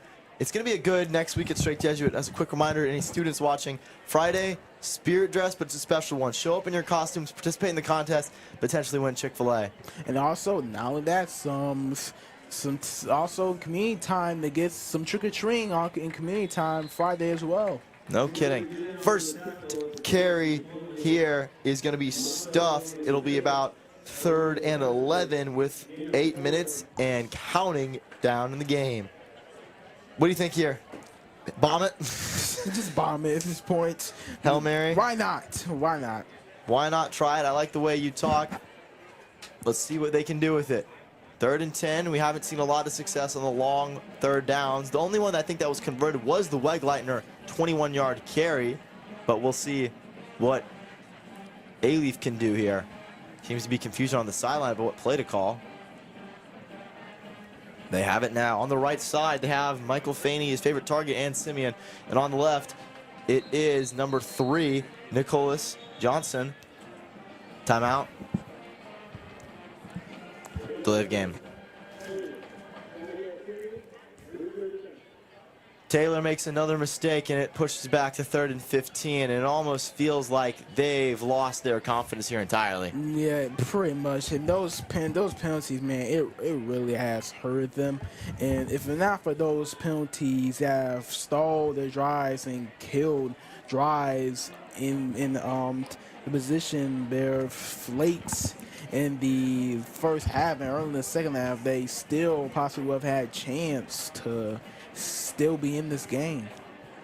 Well, 6:54, and is that another delay game? Another one? I think so, yes. Another delay of game. At this point, just call it timeout, man. You're just going to keep losing time. Yeah, just going this back-to-back delay of games. Call a timeout if you have to. 3rd and 20, 4 wide set. Let's see what Alief got out of all that extra time. They're going to throw the pass. It pays off! All right, well, I don't know what I'm talking about. That's Dayton Page with a great catch and a first down. I mean, great catch and all, but I mean, you wish you could have done that early in the game while you still had a chance. No kidding, right? You waste about 30 seconds there on delay game penalties alone, only to break out the 23-yard pass. Let's see if they can do it again. Page. It's going to be Page. It's going to be Faney. It's going to be Simeon all on the right side here. with the backfield of Shankulu. The snap, Congolo, Byers, oh, he's pancaked. He's got time. Oh, he's going to be in trouble. On the run, throw. It is caught by the referee out of bounds, and it's going to be unfortunate. They had a little bit of momentum there, but it was Harrison Socha making sure Congolo didn't break off the run there. Great QB spy effort there. 6 minutes and 16 seconds left. Ball on the 44, and Jesuits defense looking to help knock him down here and then put this one into victory formation.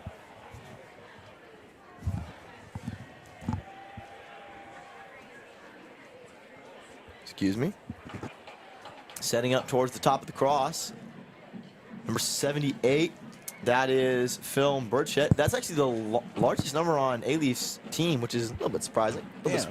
Absolutely. Definitely a bit surprising. Don't see a lot of 90s on their team or teams without them. Congolo takes the snap. 2nd and 10. Here comes Byers. Gets the late hit, but it's caught. Right. Number 3. Cuts inside. He's got room. Can Yarbrough bring him down? Gone. Not yet. Leon. He's the last chance. Touchdown. Nicholas Johnson. A great run.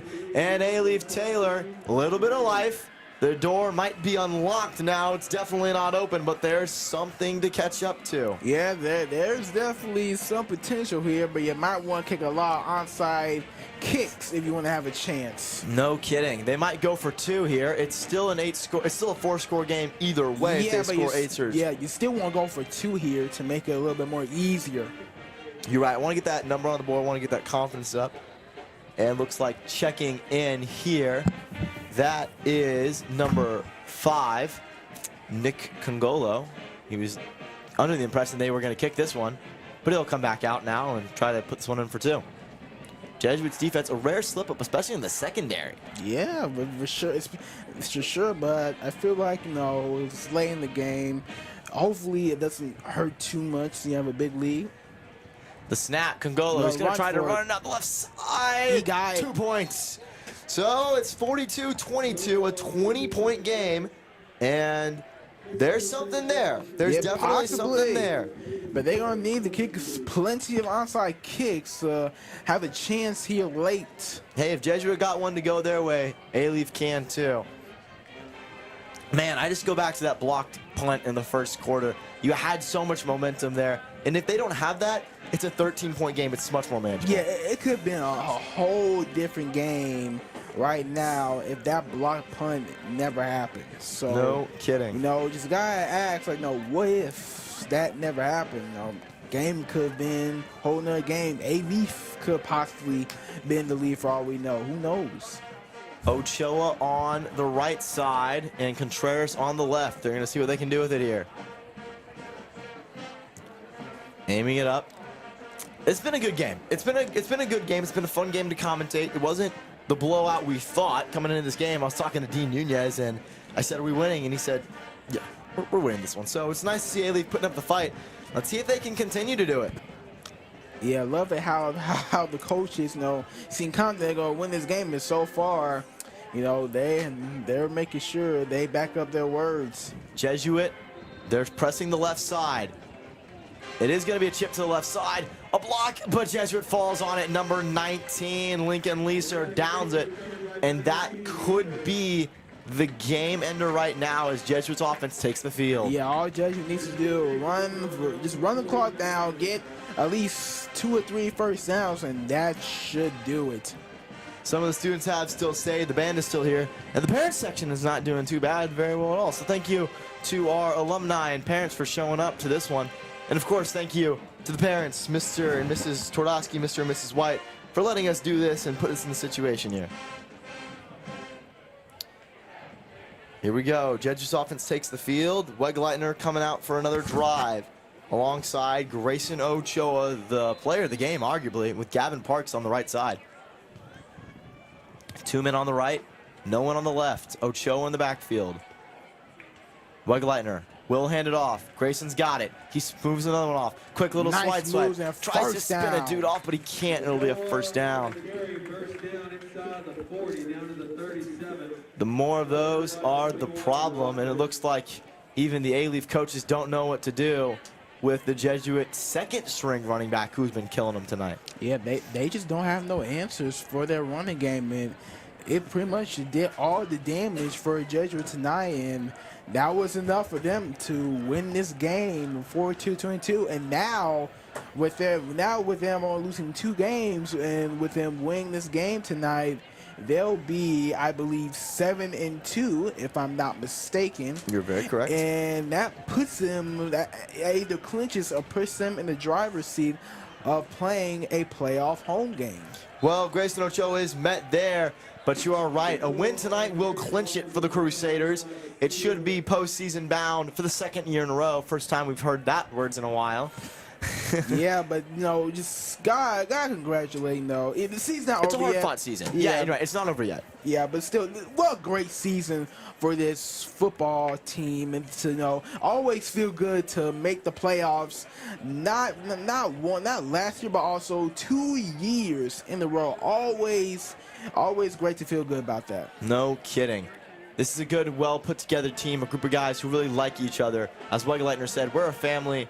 And Coach Vikoch, he knows he treats us like a family. He treats us with respect, and we love that. The handoff, Ochoa's got it again. He cuts inside, he cuts again. He falls down after a good gain, maybe 8 yards. 4:25, the clock does not want to stop. And there looks to be a man down. One last shout out here to the hardworking folks that you aren't seeing or hearing on our broadcast. From the big, strong cameraman on the field, to up in the stands, and back in the studio. The guys back in S-Jet, they've really made this happen, so we're very grateful for them putting on this performance. Your work is noticed. We're very thankful for y'all. And speaking of that, we have one of our hardworking men right now, Rasheal Bateman. He's been doing a great job calculating. I want to say thank you to you right there. Give me some. There we go. Yeah, all right. Absolutely. He's also been keeping me updated on the MLB game, so clearly we've got all things working well. We really want to help bring together a community that can help give you the best broadcast we can. Yeah, can't forget our guys, in the studio, and also our stats guy on Spar, very important at making this stream happen. And also, if you're watching the World Series and room for the Blue Jays, they have just taken the lead, and now it's 5-2. Praise the Lord. You gotta love it. Wegeleitner setting up here. A first down would most certainly guarantee the win. He sets him up. Full stacked box. The pitch to the outside. Ochoa cuts inside. He's got grass. Ochoa, he's got a first down. He runs out of bounds, so it will stop the clock at 3:58. But a couple of knees, a touchdown. This game looks to be well in the hands of the Crusaders, extending the lead to 5 wins in a row. It's just been too easy for him late in this 4th quarter to get some big runs. 3:58 on the clock.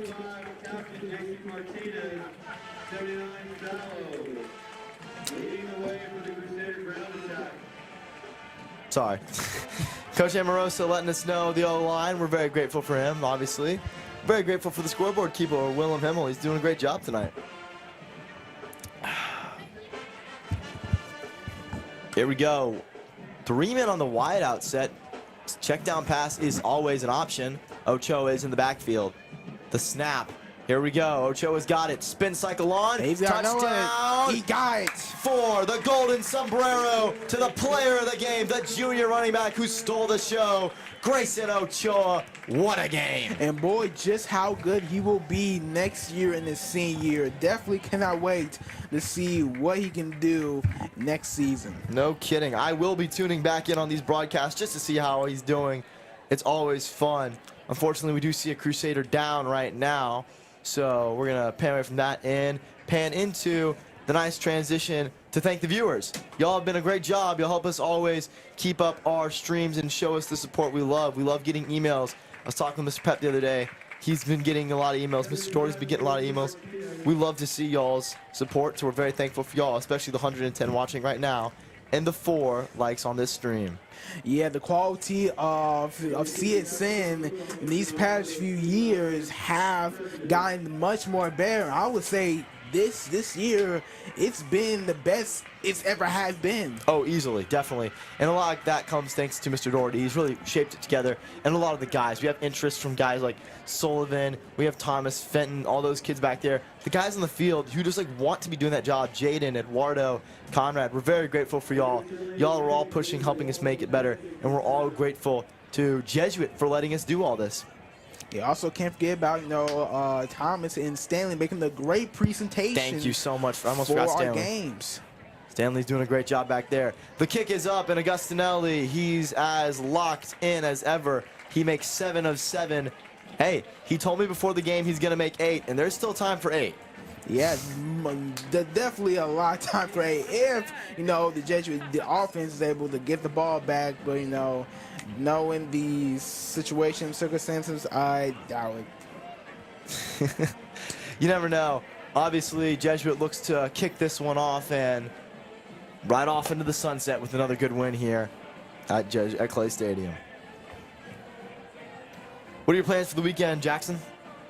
Really, all I plan for the weekend is pretty much get some rest, but also, get prepared for Halloween week, guys. That's definitely a very busy week, especially at this school. No kidding. I like that. That's good. We love to just get that rest in. Always the weekend's fun to do that. So we'll get some time there. And Thanksgiving break is coming up. Not too long that we are in Thanksgiving break. It's crazy too how 2 weeks after that. We're already about to be close to Thanksgiving break, but also Christmas, Christmas break as well. No kidding. As Mariah Carey and Frost, here comes the kick from Sebastian Elcori. It's a skied ball. Looking to get some more time off the clock here. Simeon takes up the lead. He's going to be met by number 54, and he's not going anywhere. It's Cameron McNulty with the bring down.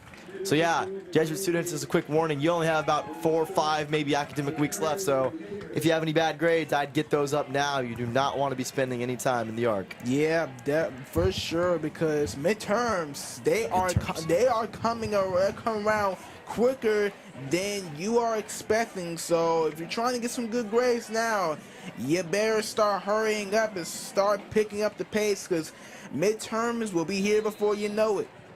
Well, here we go. 3:44 on the clock, and playing for Pride right now is Nick Congolo. He hasn't thrown a pick yet all night, but Jesuit has been the best in the division with those picks. So there's something to look forward to. Nick's snap is up. He's going to hand it off. Looks like Hamir's going to take this one. Oh, he trucks number 32. And Barrow looks like he's in there. He got lit up. Sorry, that's going to be number 36, actually, Jack Toto, the junior DB. I was wondering why they had the running back in at defense. The clock is unfortunately winding down. Alief has no interest in stopping it.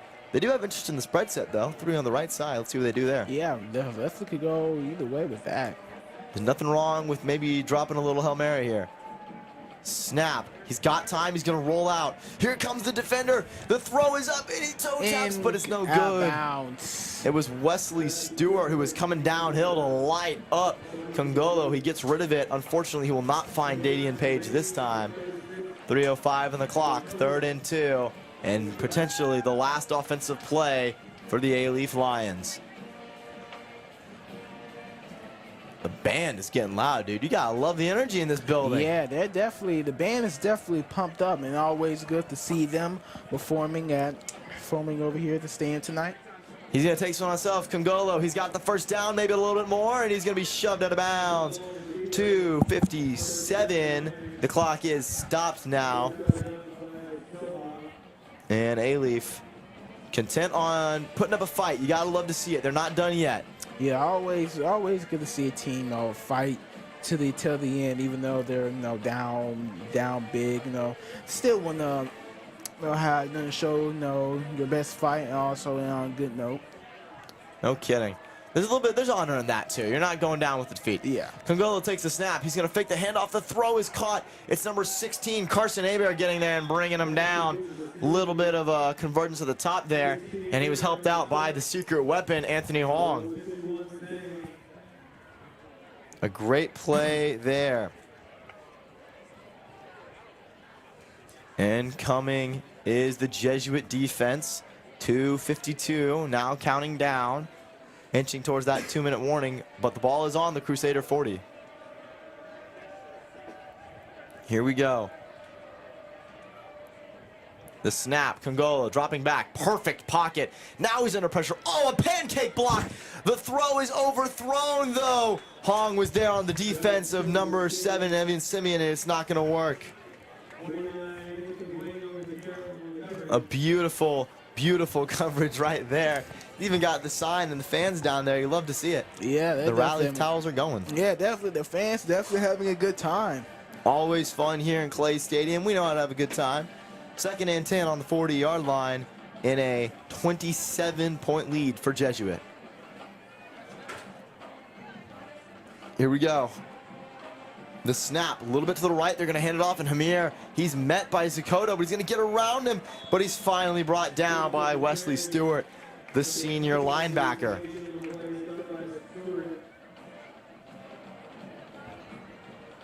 That might take us to the 2-minute warning. I think it might. There seems to be no hurry in running a play right now. Like it will. And it's will. So 2-minute warning. This game has been a fun one. Let's go over the recap. Jackson, what's going on? Man, a big game tonight. Well, first we gotta get this started. Slow game for Jesuit as Hebert fumbled the ball to begin at their own goal line, but then right after Alief had scored, after that, Jesuit was able to answer back, and so far it's been all straight Jesuit as Ochoa and Hebert have been able to do most of the work along with a Contreras touchdown.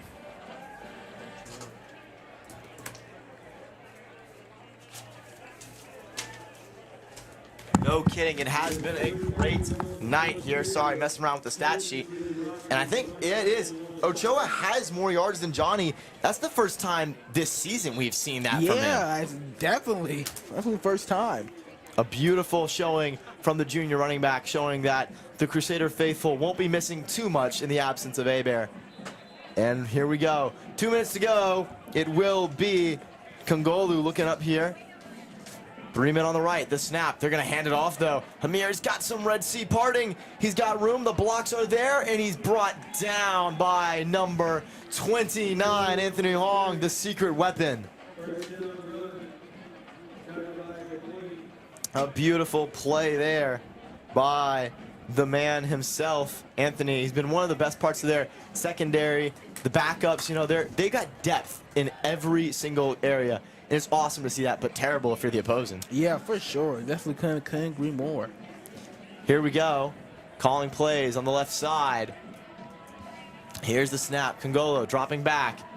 He's looking. He's going to go for the fade route. Does he have the catch? No, they want a flag for defensive pass interference, but there is nothing. No, they're not going to get, unfortunately for them.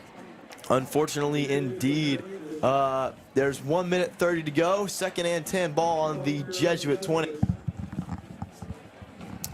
I like the idea.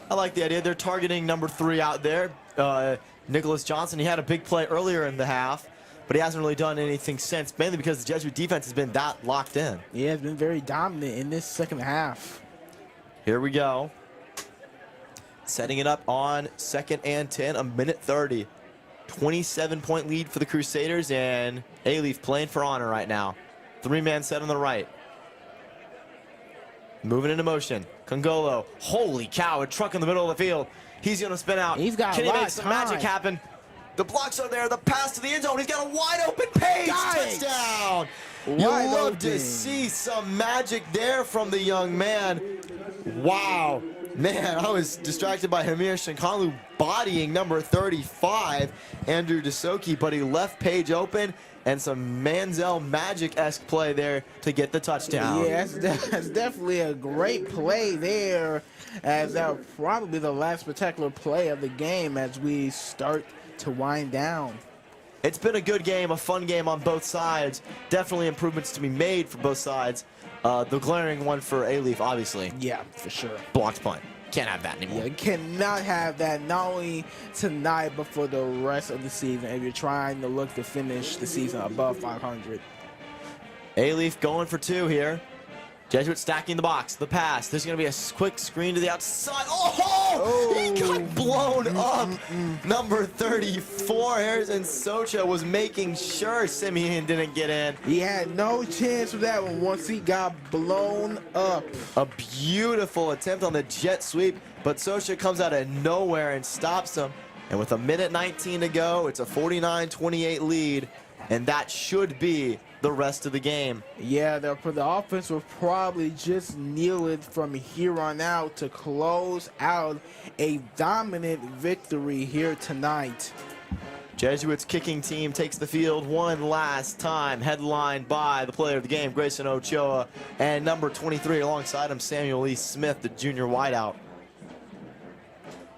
What a fun game. Hey, it's good to be back up here with you again, man. We haven't done this one in a while. I mean, it's nice joining you. I love hanging out with you guys. Yeah, especially, you've been busy, running down the field, doing a lot of those push-ups. So I know it's a workout, man. Yeah, I know you definitely did not miss that part. Oh, no, I'm happy. A lot of the guys are telling me, we have a joke always, we'd love a 3-0 win. And I told them, yeah, I would love a nice 64-point scoring here.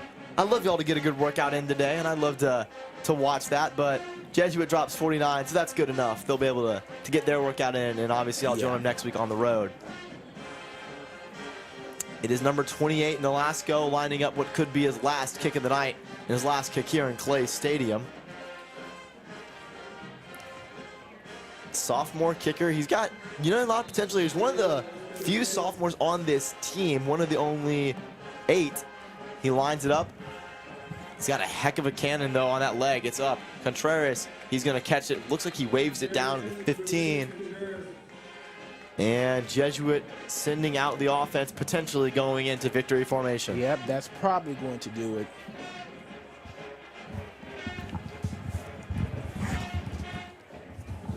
So the win here tonight will put Jesuit at 7-2, aforementioned. Thank you, Jackson White.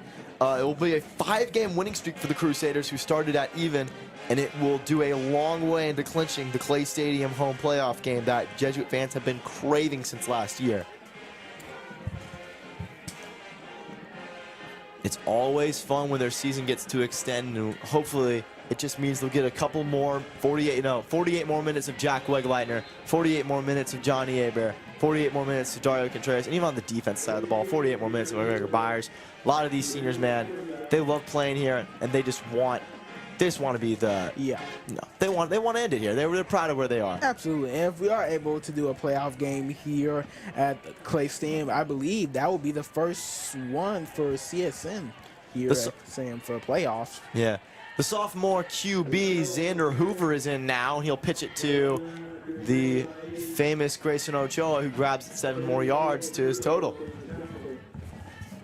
With a minute left to go, Alief not using a timeout, Jesuit obviously not using a timeout, and a first down would be all they would need to seal the deal. I was talking to Augustinelli about this kid, Xander. He says they got some future there. I'm excited for next year. There's going to be a lot of talent for Xander Hoover and Grayson Ochoa. That could be a dual threat that not many people see coming, and obviously they still have 1 more year left on the man who made the crazy catch in the beginning, Elijah Gassett. So Jesuit football is not in bad hands. Yeah, it's not going anywhere anytime soon. Xander Hoover kneels it down. It's a flag, so we'll see what this one's about.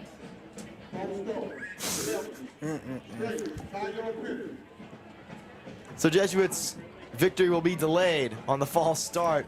However, with 23 seconds left, it will be another kneel, and that should end it. Yep, that should probably be able to do it.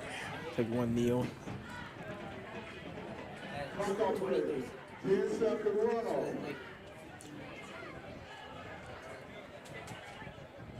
Here we go. 15. Clock takes the nice runoff there to 13 seconds. Rolling it is now. Jesuit stands idly by.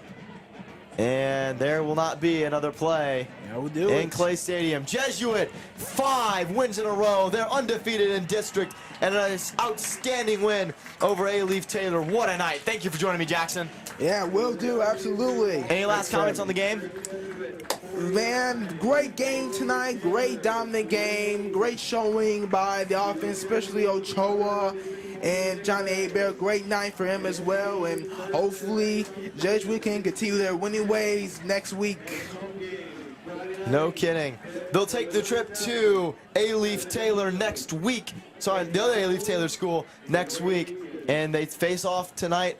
The victory, 49-28. I'm Luke Tardowski alongside Jackson White. Thank you to Mr. Pett, Mr. Hernandez, and Mr. Doherty for letting us stream. Thank you to everyone back in the booth and on the field. So long, Crusader fans.